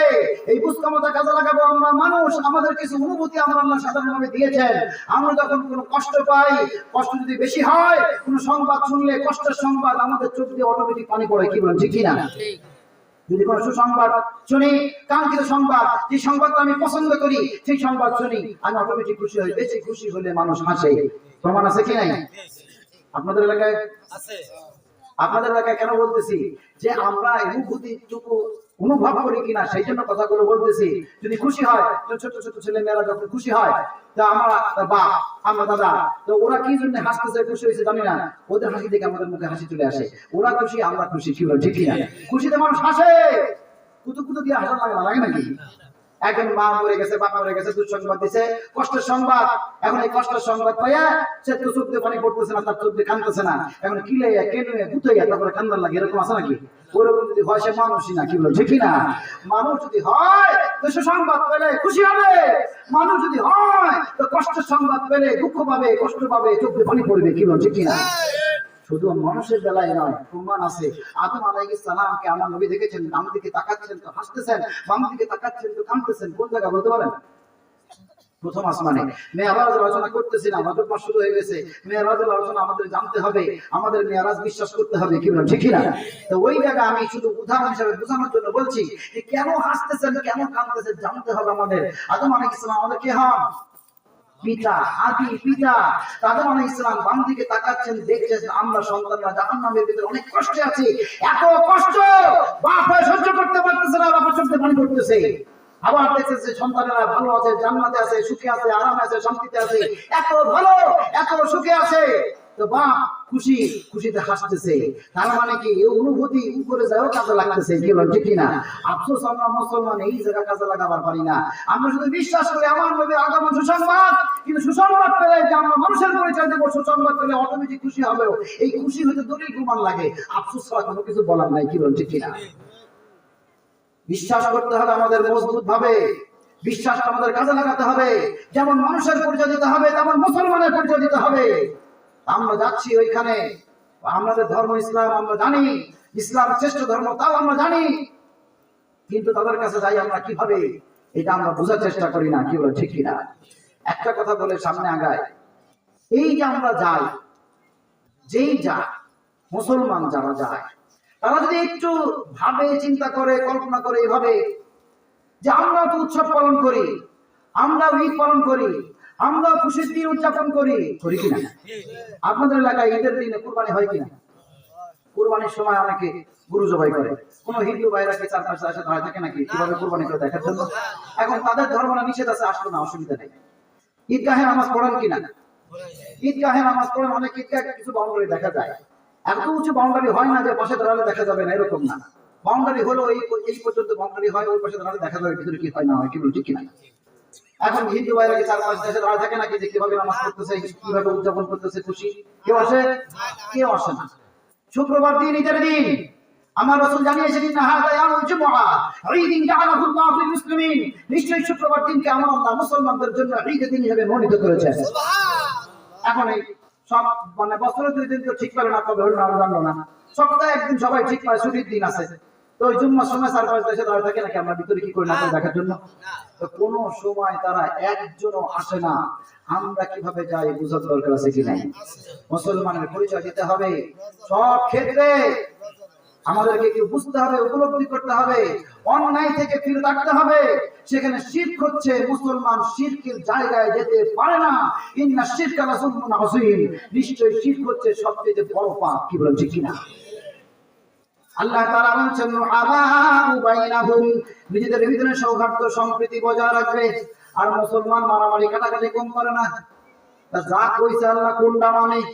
আল্লাহ তাআলা করে বলছেন তারাহুম রুকআন সুজদান ইয়াবতাগুনা ফাদলাম মিনাল্লাহি ওয়া রিদওয়ানা, তারা দুঃখী হবে, সিজদাকারী হবে, সদা সর্বদা আল্লাহ সন্তুষ্টির জন্য সচেষ্ট থাকবে। সীমাহুম ফি বুজুহিহিম মিন আথারিস সুজুদ, আর তাদের চেহারায় সিজদার চিহ্ন থাকবে। রুকুকারী সিজদাকারী নামাজ না পড়ে হওয়া যায় না। সিজদার চিহ্ন দিতে হবে, নামাজ না পড়ে কি সিজদার চিহ্ন অর্জন করা যায়? এই সিজদার চিহ্ন অর্জন করতে হবে। কে বলেছেন? আল্লাহ বলেছেন। এই সিজদার চিহ্ন এক জায়গায় কাজে লাগবে, আমাদের জানতে হবে ওই জায়গাটা কোন জায়গা। জান্নাতে আমরা যেতে চাই, জান্নাতে যেতে হলে এক জায়গা পার হতে হবে, ওই জায়গার নাম কি? পুল সিরাত। এটা আমরা জানি। পুল সিরাত পার হতে হলে এমনি এমনি পার হওয়া যাবে না, আলো লাগবে। আর আমরা কি টর্চ লাইট নিয়ে যাব? মোবাইলের লাইট, হেরিকেন, মোমবাতি, কোনো কিছু নিয়ে যাওয়ার সুযোগ নাই। আলোটা বের হবে আমাদের শরীর থেকে। কি বল ঠিক না? কেউ তো বলেছেন নজরুল ইসলাম, আবার অনেকেই বলেছেন, অধিকাংশ মত হচ্ছে কপাল থেকে আলো বের হবে। এই কপাল থেকে আলো বের হবে মানে কি?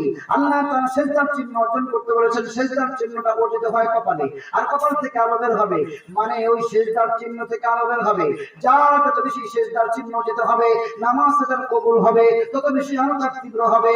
যার বেশি আলো বের হবে, যত বেশি আলো বের হবে, তত তাড়াতাড়ি সে পুল সিরাত পার হয়ে জান্নাতে চলে যেতে পারবে। আর যার চিহ্ন নাই, তার আলো নাই, তার অবস্থা কেমন হবে তাও জানিয়ে দেওয়া হয়েছে। অন্ধকার পৃথিবীতে অমাবস্যাতে অনেক অন্ধকার হয় আমরা জানি, পৃথিবীর অমাবস্যার মতো নয়, এর থেকে হাজার গুণ কোটি কোটি গুণ অন্ধকারাচ্ছন্ন হবে। তার জন্য ওই সময় আজ এই পুল সিরাত পার হতে হবে, ওটা হবে চুলের থেকে চিকুন, ব্লেড ছুরি তার থেকেও ধারালো। এখন ওই রকম ঘুটঘুটে অন্ধকারের ভিতরে ওই রকম চিকুন আর ধারালো জায়গা হাতাইয়াকে পাওয়া যাবে? আমাদের এলাকায় হাতাইয়া অনেক সময় যা দেখা যায় না, অনেক সময় কাজ করে। আপনাদের এলাকায় এরকম হয় কিনা? যারা চোখে দেখে না তারা লাঠি ব্যবহার করে, এরকম হয় কিনা? আমি বলতেছি হাতাইয়া পার মানে হাত দিয়ে পার হওয়া যাবে, এরকম করে সুযোগ থাকবে? কাটে সেটা কোথায় পড়বে? জাহান্নামে পড়বে। সেই জায়গায় আমরা কেউ যেতে চাই? কেউ যেতে চাই না। সুতরাং এই জায়গাটা কাজে লাগাতে হবে, চিহ্ন অর্জন করতে হবে। ঠিক কিনা? এখন বলবেন চিহ্ন অর্জন করলে যদি আলো বের হয় জান্নাতে চলে যাওয়া যায়। এখন চিহ্ন তো আমাকে নাই, কি করবো? মসজিদে যায় ঘষবো, কি বলেন? এখন শীতকাল আছে, অনেক জায়গায় কার্পেট আছে, কার্পেটের উপরে কাপড় আছে। এখন কাপড়ের উপরে ঘষলে নরম জায়গা দাগ হবে না। কাপড় উঠালে কার্পেট ওটাও নরম, ঘষলে কাজ হবে না। কার্পেটটা উঠাবে, তারপরে দেখা যায় টাইলস সমান। যদি টাইলস নাও থাকে, নেট ফিনিশিং আছে, সমান জায়গা ঘষলে কাজ হবে না। এখন কিভাবে এখানে দাগ বাড়ানো যায়? তাই নতুন নতুন প্লাস্টার করা হয়েছে, যেখানে ঘর করা জায়গা সেখানে ঘষবো, অথবা প্লাস্টার করা হয়েছে মানে ঢালাই করা হয়েছে সেই জায়গা। যদি আমরা কোনো কিছু সেভাবে নাই পাই, আমাদের এলাকায় ভাটায় যেটা ইটটা বেশি পুড়ে যায় তাকে বলে ঝামা, কালো কালো হয়ে যায়, ভিতরে অনেক মানে খড়খড়া জায়গা থাকে। তারপর ওটা নিয়ে আসে এরকম ঘষে একটু দাগ বানা নেবো, আর বুঝবো এখান থেকে আলো বের হবে, ওই আলো দিয়ে আমি জান্নাতে চলে যাওয়ার পর পুল সিরাত পার হই। এরকম বুঝলে চলবে? চলবে না। কেন চলবে না বলতে পারেন? আমার আল্লাহ কিয়ামতের ময়দান আমাদেরকে করতে বলবেন।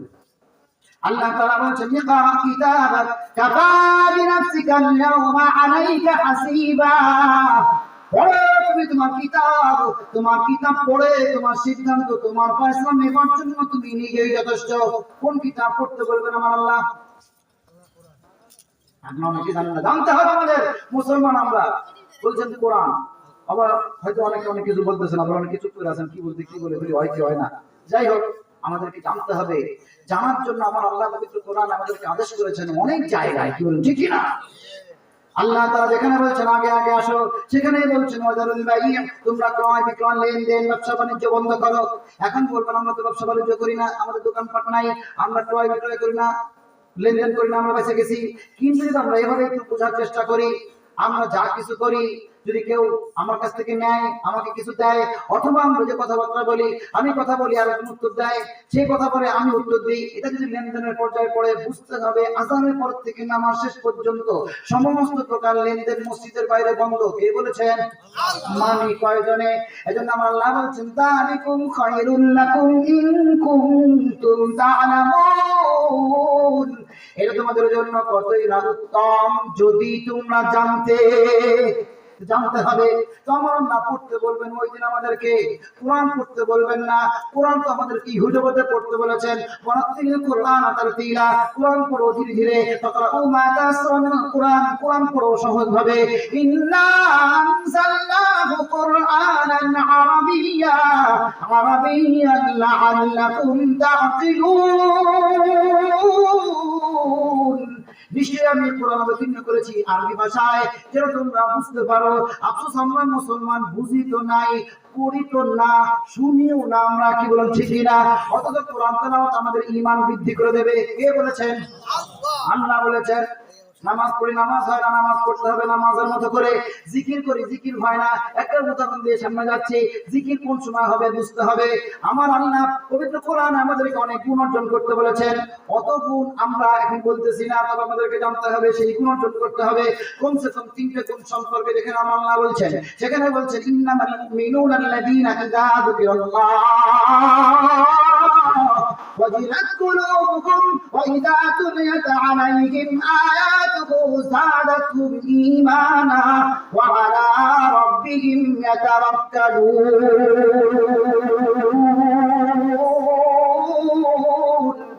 মুমিনের পরিচয় হচ্ছে মুমিন যখন আল্লাহকে ডাকবে, আল্লাহকে স্মরণ করবে, আল্লাহর জিকির করবে, তখন মুমিনের এই অন্তরটা আল্লাহর ভয়ে কাঁপতে থাকবে। ওই সময় বুঝবো জিকির হচ্ছে যখন কাঁপবে, কাঁপলে শয়তান ভাগবে। একটা উদাহরণ দিয়ে বোঝানোর জন্য, আপনাদের এলাকায় কয়েকদিন আগে ভূমিকম্প হয়েছে। এলাকায় আমরা সারা বাংলাদেশে ঢাকা ডিস্ট্রিক্ট পাইছে, এরকম আপনারা অনুভব করছেন কিনা? ভূমিকম্প মানে কি কাঁপাকাঁপি অবস্থা, কি বলেন ঠিক কিনা? গ্রাম এলাকায় এখানে তো বড় বড় বিল্ডিং নাই, ধরেন বড় একটা বিল্ডিং এ গেছে, 10 তলার উপরে কেউ বসে আছে, ওই সময় ভূমিকম্প হয়েছে। তো ভূমিকম্প হলে বিল্ডিংটা এরকম হবে, একটু কাঁপাকাঁপি করবে, নড়বে। তো বিল্ডিংটা চলতেছে আর 10 তলার উপরে কেউ বসে থাকে, এরকম ইজি চেয়ারে বসে দোল খাবে, দেখি মজা লাগতেছে। এরকম খাবে নাকি কেউ? কেউ খাবে না। ভূমিকম্প বিল্ডিং করতেছে, ভয়ঙ্কর অবস্থা, ওইখান থেকে কিভাবে ফাঁকা জায়গায় যাবে, রাস্তায় যাবে, মাঠে যাবে, সেই চেষ্টা করবে, কি বল ঠিকই না? তার মানে বোঝা গেল যে কাঁপাকাঁপি অবস্থা মানে কি অনেক খারাপ অবস্থা, ওখানে বসবাস করা যায় না। এই অন্তরটা কাঁপবে, এই অন্তরের উপরে শয়তান বসবাস করে। যখন অন্তরটা কাঁপবে ও বুঝবে এটা হলো এক ভয়ঙ্কর অবস্থা, এখানে আর বসবাস করা যাবে না, ও ভাগবে। এইভাবে জিকির আমাদের করতে হবে, কি বল ঠিকই না? এটা কেন জিকিরের অবস্থা। আর কোরআন তেলাওয়াত ঈমান বৃদ্ধি করে দেবে, আমার আল্লাহ জানিয়েছেন। এখন আমরা কোরআন তেলাওয়াত করি না, আর কোরআন তেলাওয়াত শুনি না, তো কমসে কম আমাদেরকে কোরআন তেলাওয়াত শুনতে হবে, কি বলেন ঠিক না? কিভাবে শুনবো? আমার আল্লাহ বলছেন ওয়াইদা কুরিয়াল কুরআন ফাসতামিউ লাহু ওয়া আনসিতু লাআল্লাকুম তুরহামুন। যখন কোরআন তেলাওয়াত হয় তখন তোমরা চুপ থাকো, মনোযোগ সহকারে শ্রবণ করো, যদি তোমরা রহমত অর্জন করতে চাও। ওলামা কেরাম, মুফাসসিরিন কেরাম ব্যাখ্যা বিশ্লেষণ করে জানিয়েছেন কোরআন তেলাওয়াত যতক্ষণ চলবে ততক্ষণ মনোযোগ সহকারে শুনবে, চুপ থাকবে। যখন বন্ধ হয়ে যাবে মনের ভিতরে আগ্রহ জন্মাবে, প্রশ্ন জন্মাবে, কেন বন্ধ হলো, কেন বন্ধ হলো, আরো শুনি, আরো শুনি। যতক্ষণ পর্যন্ত শুনবে ততক্ষণ পর্যন্ত মজা লাগবে। আগ্রহ আর মজা লাগার কারণে আমার আল্লাহ ওই কোরআন তেলাওয়াতের মাধ্যমে তার ঈমান বৃদ্ধি করে দেবে। আমাদের ঈমানই ঠিক নাই, তা বৃদ্ধি পাবে কি? এই অবস্থা, কি বল ঠিক না? যাই হোক, এই জন্য আমাদেরকে শুনতে হবে, মানতে হবে। তো কোরআন তেলাওয়াত আমাদেরকে ইহজগতে আমল করতে বলেছেন। এই কোরআন তেলাওয়াত ওই জায়গায় আমল করতে বলবেন না, ওই জায়গায় পড়তে বলবেন আমাদের আমলনামা যা লেখাচ্ছি আমরা, কি বলেন ঠিক না? তো ওই যে ঘষলে পরে লিখবেন, দুইজন ঘষছে, ওই দিন আমরা ঠিকই বুঝবো ঘষলে যাবো কোন জায়গা। আমার আল্লাহ উত্তম বিচারক, আমরা বিশ্বাস করি কি করি না? ওই দিন সরাসরি আমার আল্লাহ আমাদের বিচার করবেন, কি ঠিক না? এখন উত্তম বিচার কিভাবে করবেন? তুমি জাহান্নামী, তোমার আমি ঠেলাতে জাহান্নামে ফেলাই দিলাম, আর তুমি জান্নাতে, আমি তোমার টাকে কোনে তুললাম, এভাবে বিচার করবে না। আমার আল্লাহ আমাদেরকে পড়তে বলবেন, পড়ে আমরা বুঝবো। বুঝবো জানো কোন জায়গা? ওই সময় বুঝ ক্ষমতা কাজে লাগবে, কারণ এই জায়গাতে শয়তান বুঝবার দেয় না, ঠিক কিনা? ওই জায়গায় শয়তান আমাদের সাথে থাকবে না, ও নিজেই আনাচ্ছি করবে। ওই দিন আমরা ঠিকই বুঝবো বসলে যাবো কোন জায়গা। তাই বসে কাজ নাই, আমাদের এই চিহ্নটা অর্জন করতে হবে, নামাজ পড়ে নামাজটা কবুল করাতে হবে, কি বল ঠিক কিনা? এখন আমরা নামাজ পড়তেছি, ফরজ নামাজ পড়ি, অনেক সময় চলে যাই, ফরজ নামাজ পড়ি জাহান্নাম থেকে বাঁচার জন্য, সুন্নাত পড়বো আমরা ওই ফরজ নামাজটা কবুল হওয়ার জন্য, নবীর সাথে সম্পর্ক তৈরি হওয়ার জন্য, নবীর সাথে মহব্বত তৈরি হওয়ার জন্য। নবীর মহব্বত নাই, ঈমান আমাদের নাই। নবীর উম্মত আমরা দাবি করি, মাথায় টুপি নাই, মুখে দাড়ি নাই, গায়ে জামা নাই, রাসূলকে সম্মান করি না, ইজ্জত করি না, তাহলে কি মুসলমান আমরা পরিচয় দিচ্ছি? আমাদের মুসলমান কাজে কর্মে সব কিছুতে প্রমাণিত হতে হবে, কি বল ঠিক কি না? এই জন্য আমরা নামাজ পড়বো, সুন্নাত পড়বো, ওই নামাজটা কবুল হওয়ার জন্য, রাসূলের সাথে সম্পর্ক মহব্বত তৈরি হওয়ার জন্য। আবার নফল নামাজ আমরা পড়বো আল্লাহর সাথে সম্পর্ক তৈরি করার জন্য। আল্লাহর সাথে সম্পর্ক, আল্লাহর মহব্বত যদি না থাকে জান্নাতে যাবার পারবো? কারণ আমরা সুন্নতি পড়লে তো নফল, ফরজি পড়বো না, যা পড়ে তাই কত কি কারণ আল্লাহ জমি পড়ি ওয়াইবকে না না করলে বুঝু কিরকম ভাবা কি। অথচ নামাজ পড়ি আমি আমার জন্য, যেটা উদাহরণ দিলাম, ওই যে জান্নাতে যাব আমি, এই জায়গাটা কাজে লাগে, তো আমার জন্যই কাজে লাগবে, কি বলেন ঠিক কিনা? একটা কথা বলে শেষ করি, অনেক বেশি বেশি যাচ্ছে, আপনারা কষ্ট পাচ্ছেন নাকি? এই যে আমরা বিশ্বাস করি আল্লাহ রিজিক দাতা, বিশ্বাস করি কিনা? করেন না? আল্লাহ খাওয়াই দেয় সরাসরি, খাওয়াচ্ছে না। মসজিদ কার ঘর? আল্লাহর ঘর। আমাদের এলাকায় দেখা যায় যার ঘরে যে যায়, যার ঘরে যাবে তিনি মেজবান, যিনি যাবেন তিনি মেহমান। মেজবানের দায়িত্ব মেহমানদারি করানো, অনেকটা খালি খাওয়ানো, আর মেহমানরা গল্প করে খালি গিলবে, খালি খাবে। এখন মসজিদ আল্লাহর ঘর, আমরা বিশ্বাস করতেছি আল্লাহ মেজবান, আমরা মেহমান। মসজিদে যায় তাই আগ্রহ থাকে, খাওয়া যায় না, দেয় দেয় না। মসজিদ আমরা বানাইছি, আল্লাহ কবুল করছে কি কারণে আমরা জানি না। তো বাইতুল্লাহ আল্লাহ তাআলা স্বীকৃত প্রমাণিত কবুল করেছেন আমরা আল্লাহ আল্লাহর ঘর হিসেবে, কি বলেন ঠিক কিনা? বাইতুল্লাহ যারা যায় তাদেরকে কি নামে ডাকা হয় বলতে পারেন? দুয়ুফুর রহমান, আল্লাহর মেহমান। তো আল্লাহর মেহমানও প্রমাণিত, ডাকা হয় মেহমান হিসাবে। এখন আল্লাহর মেহমান হয়ে আল্লাহর ঘরে যায়, ওই বাইতুল্লাহ মানে কাবা ঘরে যায়, কেউ তো হাতে থাকে খাওয়া যায়, তাও খাওয়ায় না। এখন আমাদের বিশ্বাস কি আল্লাহ পারে না? তাই আল্লাহ পারে। আল্লাহ পরে আমরা বলতেছি এমনি মুখে মুখে, যেরকম ভয় করা লাগবে আমরা জানি, ভয় করার মতো করে ভয়, কিন্তু ভয় তো আমরা করবো পারতেছি না, ওইরকম আর কি বিশ্বাস করে আল্লাহ পারে। আমাদের তো প্রমাণ জানতে হবে, কি প্রমাণ আছে আল্লাহ পারে, আমাদের বিশ্বাসটা মজবুত করতে হবে। যদি আমরা উত্তর দিতে পারি, যদি আমরা জানি, তাহলে বুঝতে পারবো না ঠিক আছে আমাদের বিশ্বাস মজবুত আছে। কয়জনে জানি আমরা কিভাবে পারি, আমরা সেই প্রমাণটা কোথায়, যে দলিলটা আমাদের কোথায় আছে আমাদের বুঝতে হবে, আমাদের জানতে হবে, কি বলেন ঠিক না? একজন নারীকে আমার আল্লাহ সরাসরি আসমান হতে খাইয়েছেন, তিনি কে? একজন নারীকে আল্লাহ তাআলা খাইয়েছেন। আমি জানার জন্য প্রশ্ন করতেছি, যে কি আপনারা জানেন কিনা? জানতে হবে, না জানলে আমরা বুঝবো কি করে আল্লাহ পারে? আল্লাহ তাআলা পবিত্র কোরআনে জানিয়ে দিয়েছেন, ওয়ালাম্মা দাখালা আলাইহা যাকারিয়াল মিহরাব وجد عندها رزقا قال يا مريم أنى لك هذا قالت هو من عند الله إن الله يرزق من يشاء بغير حساب মারিয়াম আলাইহিস সালাম যখন ঈসা আলাইহিস সালামকে গর্ভধারণ করেছেন, ঈসা আলাইহিস সালাম পৃথিবীতে আগমন করেছেন বাপ ছাড়া, কি বলেন? ঈসা আলাইহিস সালামকে আল্লাহ তাআলা পৃথিবীতে এনেছেন বিশেষভাবে। মারিয়াম আলাইহিস সালামের গর্ভে থেকে অনেক ইতিহাস পবিত্র কোরআনে আছে, সবটা না, কমসে কম এতটুকু বোঝানোর জন্য বলবো। মারিয়াম আলাইহিস সালামের সামনে জিবরাইল আলাইহিস সালাম এসেছেন। মারিয়াম আলাইহিস সালাম ভয় পেয়ে গেছেন, বলতেছেন আল্লাহকে ভয় করো। ভয় পাইছে কেন? কোন সূরাতে এসেছেন? মানুষের সূরাতে এসেছেন, কাছাকাছি এসেছেন, ভয় পেয়ে গেছেন। এখন মানুষ বলতে আমরা বুঝি সব মাটির তৈরি, কারণ সব ফেরেশতাদেরকে আমরা আল্লাহ নূর দিয়ে বানাইছে, আমরা জানি। শুধুমাত্র জিবরাইল আলাইহিস সালামকে আমরা আল্লাহ মাটিতে বানাইছে, কি বলেন? কি বলেন না? জিবরাইল আলাইহিস সালাম ফেরেশতাদের সর্দার, তাকেও আমার আল্লাহ নূর দিয়ে তৈরি করেছেন। তা মানুষের সূরত ধারণ করেছেন, আমার আল্লাহ জানিয়েছেন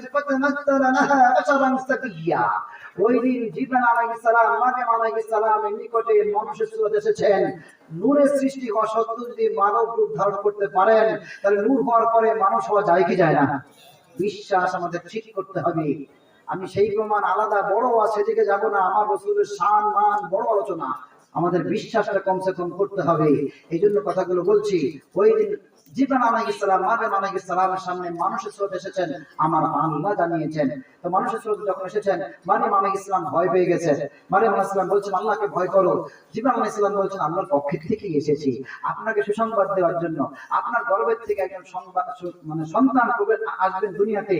তো মারয়াম আলাইহিস সালাম বলছেন, আমার তো বিয়ে হয় নাই, আমাকে কোনো পুরুষ স্পর্শ করে নাই, তাহলে আমার আবার কিভাবে সন্তান হবে? ওই সময় জিবরাইল আলাইহিস সালাম ফু দিয়েছেন। ওই ফুতে আল্লাহর ইশারায় ঈসা আলাইহিস সালাম মারয়াম আলাইহিস সালামের গর্ভে প্রবেশ করেছেন। এজন্য কথাগুলো আমাদেরকে একটু বুঝতে হবে, জানতে হবে। প্রমাণ আছে, দলিল আছে, সব ঠিক আছে। আদম আলাইহিস সালামকে সৃষ্টি করেছেন আমার আল্লাহ মাটি দিয়ে, পবিত্র কোরআন তার সাক্ষ্য। হাওয়া আলাইহিস সালামকে সৃষ্টি করেছেন আমার আল্লাহ হাড় দিয়ে, পবিত্র কোরআন তার সাক্ষ্য। ঈসা আলাইহিস সালামকে আল্লাহ বিশেষভাবে পৃথিবীতে পাঠিয়েছেন। জিবরাইল আলাইহিস সালাম ফু দিয়েছেন, অনেকে বলছেন বাতাস দিয়ে, অর্থাৎ ওই মাধ্যমে আল্লাহ তাআলা ঈসা আলাইহিস সালামকে পৃথিবীতে পাঠিয়েছেন। আমার নবীকে আমার আল্লাহ মাটি দিয়ে নয়, আমার নবীকে আমার আল্লাহ আলো হিসেবে পৃথিবীতে পাঠিয়েছেন। পবিত্র কোরআন তার সাক্ষ্য। বুঝতে হবে আমাদের, দলিল প্রমাণ সব আছে, বলা যাবে, সমস্যা নাই, কিন্তু এখন সময় নাই, এখন ওইভাবে যাব না। তবে আমাদের বিশ্বাস করতে হবে আমাদেরকে আমার আল্লাহ পানি দিয়ে তৈরি করেছেন, আমরা নিজেরাই মাটি না।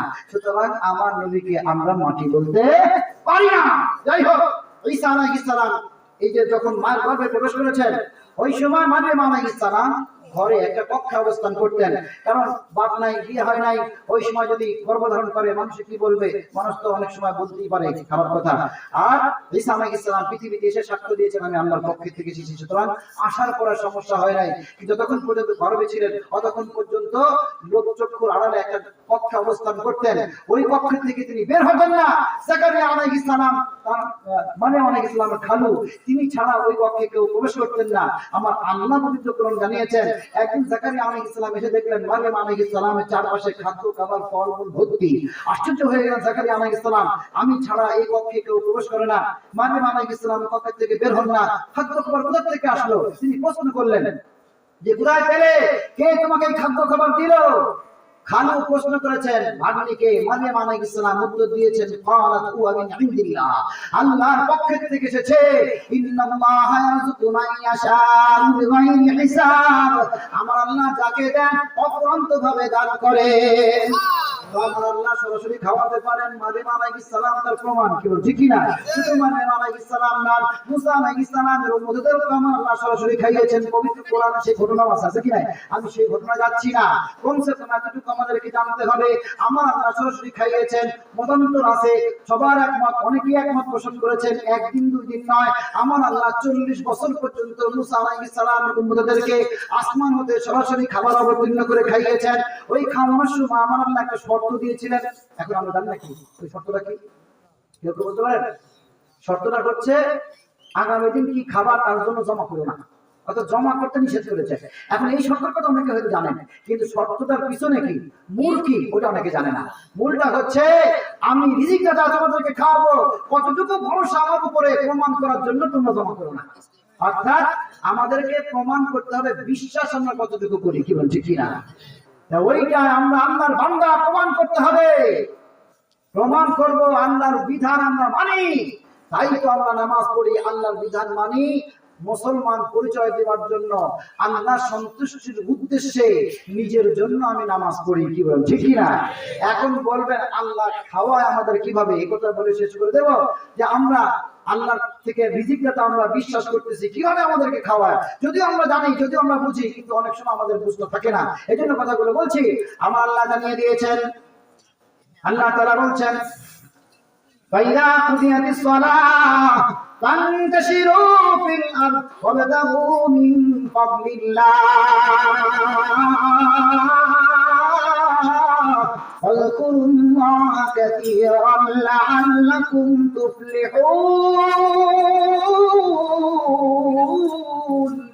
যখন তোমাদের নামাজ শেষ হয়ে যাবে, তখন তোমরা জমিনে বেরিয়ে পড়ো, আল্লাহর অনুগ্রহ খুঁজতে থাকো।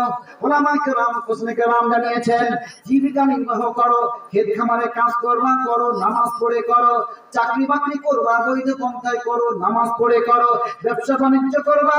আহান্নাল্লাহু বাইআ ওয়া হারামার রিবা, আল্লাহ তাআলা সুদকে হারাম করে দিয়েছেন, ব্যবসাকে আমার আল্লাহ বৈধ দিয়েছেন, হারাম করে দিয়েছেন। সুদ থেকে বেঁচে থেকে, বৈধ বলতে ব্যবসা বাণিজ্য করবা করো, নামাজ পড়ে করো, নামাজ পড়ে যা কিছু করবা, জীবিকা নির্বাহ করবা, যা কিছু খাবা, যা কিছু অর্জন করবা, কামাই করবা, আয় রোজগার করবা, সব আল্লাহর দেওয়া রিজিক থেকে, কি বল ঠিক না? কেউ যদি অন্য গ্রহের থেকে খাদ্য খাবার নিয়ে আসে, এরকম আনে নাকি? আমিও যদিও, তারপরেও সেই গ্রহ সৃষ্টি করেছেন কে? আল্লাহর সৃষ্টির বাইরে থেকে খাদ্য খাবার নিয়ে খাওয়ার কোনো সুযোগ আছে? শুধু মুসলমান না, কোনো মানুষেরই নাই, কি বলেন ঠিক না? তাই তো আমার আল্লাহ রিজিকটা চায়। আমার আল্লাহ আমাদেরকে খাওয়াচ্ছেন, রিজিকে বরকত দেবেন যদি আমরা আল্লাহর কথা মানি, আল্লাহর কথা শুনি, কি বলেন ঠিক না? চাই আল্লাহর কাছে, আমার আল্লাহ দেবেন, আল্লাহ ওয়াদা করেছেন, চাইলে পাওয়া যাবে, কিন্তু কোন সময় দেবেন সেটা আমাদেরকে জানতে হবে, কি বলেন ঠিক না? অনেক সময় বলেন যে আমরা নিজেরা চাইতে পারি না, হুজুরদেরকে চাওয়াই, হুজুররাও চাইয়ে দেয়, তাও তো আল্লাহ দেয় না, আল্লাহ তো আমাকে সহি দেখবার চায় না, এরকম অনেকের আফসোস থাকতে পারে। আফসোস রাখার দরকার নাই, আমার আল্লাহ সরাসরি জানিয়ে দিয়েছেন কোন সময় আমাদের দোয়া আল্লাহ তাআলা কবুল করবেন। আল্লাহ তাআলা বলেছেন, ওয়াইদা সাআলাকা ইবাদি আন্নী ফাইন্নী করিব।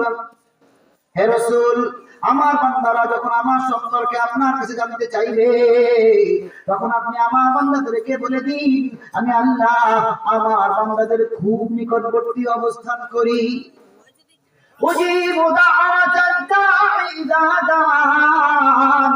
বান্দা যখনই আমাকে ডাকে, বান্দা যখনই আমার কাছে চায়, আমি বান্দাটাকে সরা দেবো, আমি বান্দাকে দেবো। এক শ্রেণী আছে কয় জানাজা তো দোয়া লাগবে না, ফরজ নামাজের পরে আবার কিসের দোয়া এত কিছু করার দরকার কি? সবই তো দোয়া ঠিক আছে, কিন্তু আল্লাহ বলছেন কি দোয়ার কোনো সময় নাই, সব ইবাদতের ওয়াক্ত আছে, কিন্তু দোয়ার কোনো ওয়াক্ত নাই, যখন খুশি তখন চাওয়া যাবে। এই জানাজার নামাজ দোয়া ঠিক আছে, জানাজার পরে দোয়া করা যাবে না, পাইছো কোন জায়গা? এইরকম শুধু একটা দুটো না, অনেক কিছু আছে, আমাদেরকে জানতে হবে, কি বলেন ঠিক কি না? আল্লাহ তো বলেন নাই আমার কাছে একটু কাছে দিয়ে দিছি, পুরো গেছে, একটু দেরি করে জমা করে নি আমার দেবো, এরকম বলছে না। আমার আল্লাহর অত্যন্ত ভান্ডার, যখন খুশি তখন চাইবো। কে বলেছেন? আল্লাহ বলছেন, ইদা দাআন, যখন ডাকবে, যখন খুশি তখন ডাকবে, ফালইস্তাজিবুলি, আমি তোমাদেরকে দেব। তবে আমার আল্লাহ একটু শর্ত দিয়েছেন, ছোট্ট একটু শর্ত। আল্লাহ তাআলা বলছেন, ওয়ালাইউমিনু বি, যেভাবে আমাকে বিশ্বাস করবে, যেভাবে আমার কথা মেনে চলবে, যেভাবে মানবে, যেভাবে বিশ্বাস করবে, সেভাবে দেব। লাআল্লাহুম ইয়ারশুদুন, যদি তারা সঠিক পথ প্রাপ্ত হতে চায়। আমরা সঠিক পথ প্রাপ্ত হতে চাই কি চাই না? সঠিক পথ প্রাপ্ত হতে চাই। সঠিক পথটা হচ্ছে জান্নাতের রাস্তা, কি বলেন ঠিক না? মধ্যখানে কোনো রাস্তা আছে? কোন রাস্তা নাই। আমরা যে মধ্যবর্তী চলবার চাই, মধ্যখানে কোন রাস্তা নাই। আমার আল্লাহ বলছেন, আল্লাহ নবী আল্লাহু আইনাইন ওয়া লিসানাহু ওয়া শাফাতাইন ওয়া হাদাইনাহুন নাজদাইন। আমি কি তোমাদেরকে দুইটি চোখ দেই নাই, তোমাদেরকে দুইটি ঠোঁট দেই নাই, তোমাদেরকে দুইটি রাস্তার কথা বলি নাই? আমার আল্লাহ দুই রাস্তার কথা বলেছেন। একটা ভালো রাস্তা, একটা মন্দ রাস্তা। ভালো রাস্তায় চললে তোমরা কোথায় যাবে জানিয়ে দেওয়া হয়েছে, মন্দ রাস্তায় চললে তোমরা কোথায় যাবে জানিয়ে দেওয়া হয়েছে। জানিয়েছেন আমার আল্লাহ, আমার রাসূল ব্যাখ্যার বিশ্লেষণ করে আমাদেরকে বুঝিয়ে দিয়েছেন। তাই তো আমার রাসূলের শানে আমার আল্লাহ বলছেন, ইয়া আইয়ুহান নবী ইন্না আরসালনাকা শাহিদান ওয়া মুবাশশিরান ওয়া নাযীরা ওয়া দা'iয়ান ইলা আল্লাহি বিইذনিহি ওয়া সিরাজাম মুনীরা। হে রাসূল, আমি আপনাকে সাক্ষ্যদাতা, সুসংবাদদাতা আর বিধি প্রদর্শনকারী হিসাবে পৃথিবীতে পাঠিয়েছি। আপনি আল্লাহর অনুমতিতে দাওয়াত পৌঁছে দেবেন, আর আমি আপনাকে উজ্জ্বল প্রদীপ হিসাবে পৃথিবীতে পাঠিয়েছি। উজ্জ্বল প্রদীপ কি ছড়ায়? আলো ছড়ায়। আমার নবী আলো, সেই রক্ষায় যাব না। কমসে কম এতটুকু বলছে, এই জন্য বুঝতে হবে আমাদের, আমার নবী সুপারিশকারী, আমার নবী হাউজে কাউসারের পানি পান করাবেন, জানি কিনা আমরা? এখন একটা কথা বলি, যে কি বিশ্বাস আমাদের নবীর ক্ষেত্রে, তারপরে আমরা দোয়া করবো ইনশাল্লাহ। কত বছর আগে 5 মিনিটের মধ্যে শেষ করে দেবো ইনশাল্লাহ। 12টার মধ্যে শেষ করতে যাচ্ছেন, এই জন্য আমি বিশ্বাস করবো না। আমরা যাতে অস্থির না হয়, অধৈর্য না হয়, সেদিন কথাগুলো বলছি। এই বিশ্বাসটা আমাদের ঠিক করতে হবে, যেমন পরিচয় বহন করতে হবে, চিহ্ন অর্জন করতে হবে, বিশ্বাসটাও ঠিক করতে হবে, ঠিক না? এতটুকু বিশ্বাস আমার ঠিক থাকে, বুঝবো না ঠিক আছে। এই যে আমার নবী পানি পান করাবেন হাউজে কাউসার থেকে, হাউজে কাউসারের মালিক কে? এই জন্য তো প্রশ্ন করলাম। আল্লাহ তো সমস্ত কিছুর মালিক, এমন কোন জিনিস নাই যার মালিক আল্লাহ না। এমন কি আপনার যে ঘর, আপনার যে জমি, সব কিছুর মালিক কে? এখন যদি অন্য কেউ এসে আপনার কাছে দাবি করে তোমার ঘরটা আমাকে দিয়ে দাও, তোমার জমি যদি যা আছে আমাকে দাও, তুমি জঙ্গলে যাও, যেখানে যাও যাও, আমার দাও, তোমার সব আমার লাগবে, আপনারা দেবেন? কেউ কেউ দেবে না। বাবা আমার মারামারি কাটাকাটি করতে যা লাগে রাজি আছি, জমি ছাড়তে ঘর দিতে রাজি নাই। ঠিক ঠিক আমার বলবে কিভাবে? দলিলে আমার নাম আছে, পর্চায় আমার নাম আছে, এই পৃথিবীর কাগজের দলিলে নাম থাকলে যদি আমার বলতে পারি, আমার আল্লাহ আমার নবীকে দলিল করে দিয়েছেন, পবিত্র কোরআন তার দলিল।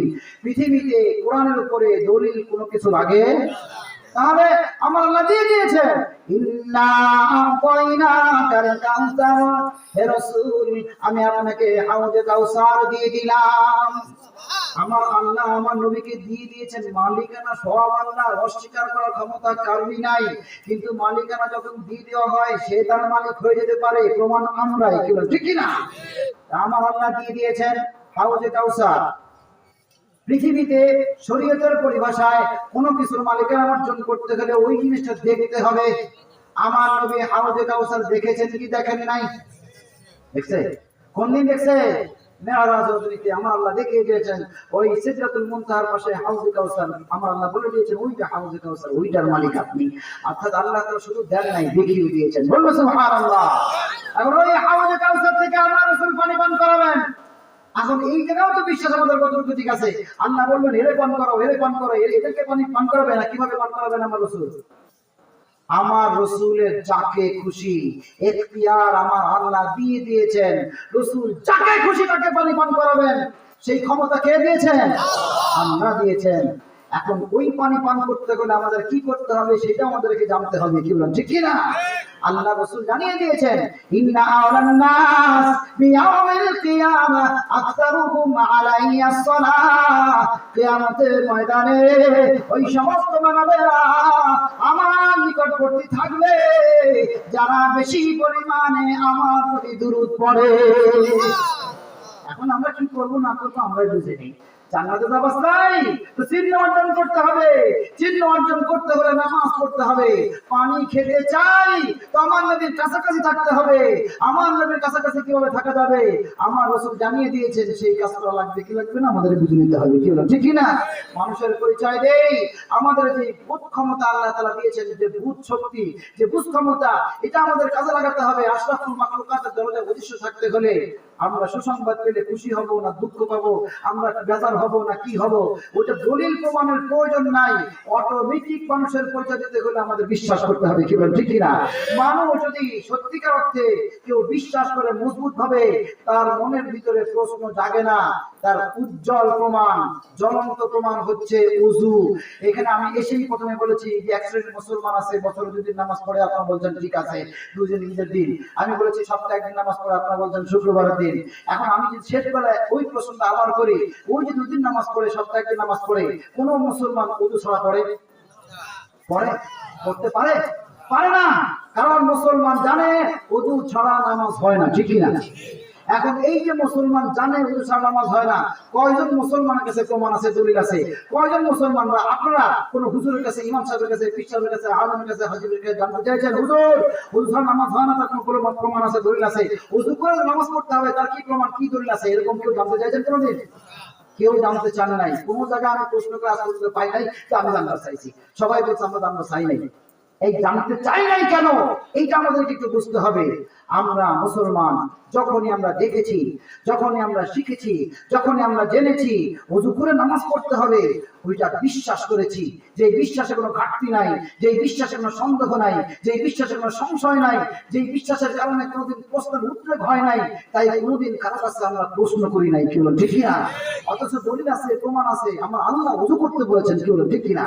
কিন্তু আমাদের প্রয়োজন হয় না, বিশ্বাসটা মজবুত আছে। তাই মুসলমান বছর 2 দিন পড়ে, সপ্তাহে একদিন পড়ে ওযু করে পড়তেছে, বিশ্বাসটা ঠিক আছে।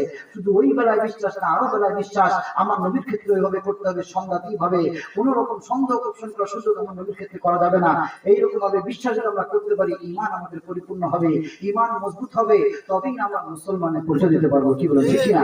এজন্য শুধু শুনলে চলবে না, মানতে হবে, মানাটা জরুরি। শোনার পরে মেনে নিতে কে বলেছেন? আল্লাহ বলেছেন। আল্লাহ তাআলা বলেছেন, আমানার রাসূলু বিমা উনজিলা ইলাইহি মির রাব্বিহি ওয়াল মুমিনুন কুল্লুন আমানা বিল্লাহি ওয়া মালাইকাতিহি ওয়া কুতুবিহি ওয়া রুসুলিহি লা নুফাররিকু বাইনা আহাদিন মির রুসুলিহি ওয়া ক্বালু সামি'না ওয়া আতা'না গুফরানাকা রাব্বানা ওয়া ইলাইকাল মাসীর। আল্লাহ নবী, আমাদের নবী হুজুর আকরাম সাল্লাল্লাহু আলাইহি ওয়াসাল্লাম আল্লাহর উপরে ঈমান এনেছেন, তার উপর অবতীর্ণ কিতাব আল কোরআন, ওই কোরআনের উপরও তিনি ঈমান এনেছেন। প্রত্যেকে যখন আল্লাহর উপরে, ফেরেশতাদের উপরে, কিতাব সমূহের উপরে, রাসূলদের উপরে ঈমান এনেছে, তোমরা মুমিন দাবি করো, তোমরা ঠিক তেমনি ভাবে ঈমান আনবে, কোন নবী রাসূলকে তোমরা পার্থক্য করবে না। এরপরে আমার আল্লাহ আমাদেরকে আদেশ করে বলছেন, মাকালু, তোমরা বলো সামি'না ওয়া আতা'না, আমরা শুনলাম আর মেনে নিলাম। মানতে হবে, মানাটা জরুরি, মানাটা কাজ, কাজটা আমল, আমল ইবাদত। ইবাদতের জন্য সৃষ্টি করেছেন, ইবাদত করব তো জান্নাতে যেতে পারবো। ঠিক কি না? আর ইবাদত কবুল করতে হবে। আল্লাহ তাআলা আমাদেরকে সেই তৌফিক দান করুন, সকলে আমিন। এখন আমরা শেষ করব। সভাপতি হিসেবে কোনো বক্তব্য আছে? তাবারক দেবেন কিভাবে? যেভাবে আছেন এভাবে, একটু এভাবে করবেন না, যেভাবে আছেন সেভাবে। আপনারা যেভাবে সুবিধা মনে করেন, সমস্যা নাই। না, পাঁচ দিনও জায়গা আছে, এদিকেও দিয়ে যাওয়া যাবে। দেখা গেল যে এদিক ওদিক ঘুরে বসলো, মুনাজাত করবো আমরা, তো আল্লাহর দরবারে যদিও আমরা চাই আল্লাহর কাছে এদিকে লাগু করে, তারপরেও দেখতে একটু খারাপ দেখা যায় যদি এদিক ওদিক ঘুরে বসেন। অনেক সময় দেখা যায় যে এইভাবে দাবার লোক যেভাবে আছেন একটু আগা পেছা করে বসলে সামনে দিয়ে যাবে।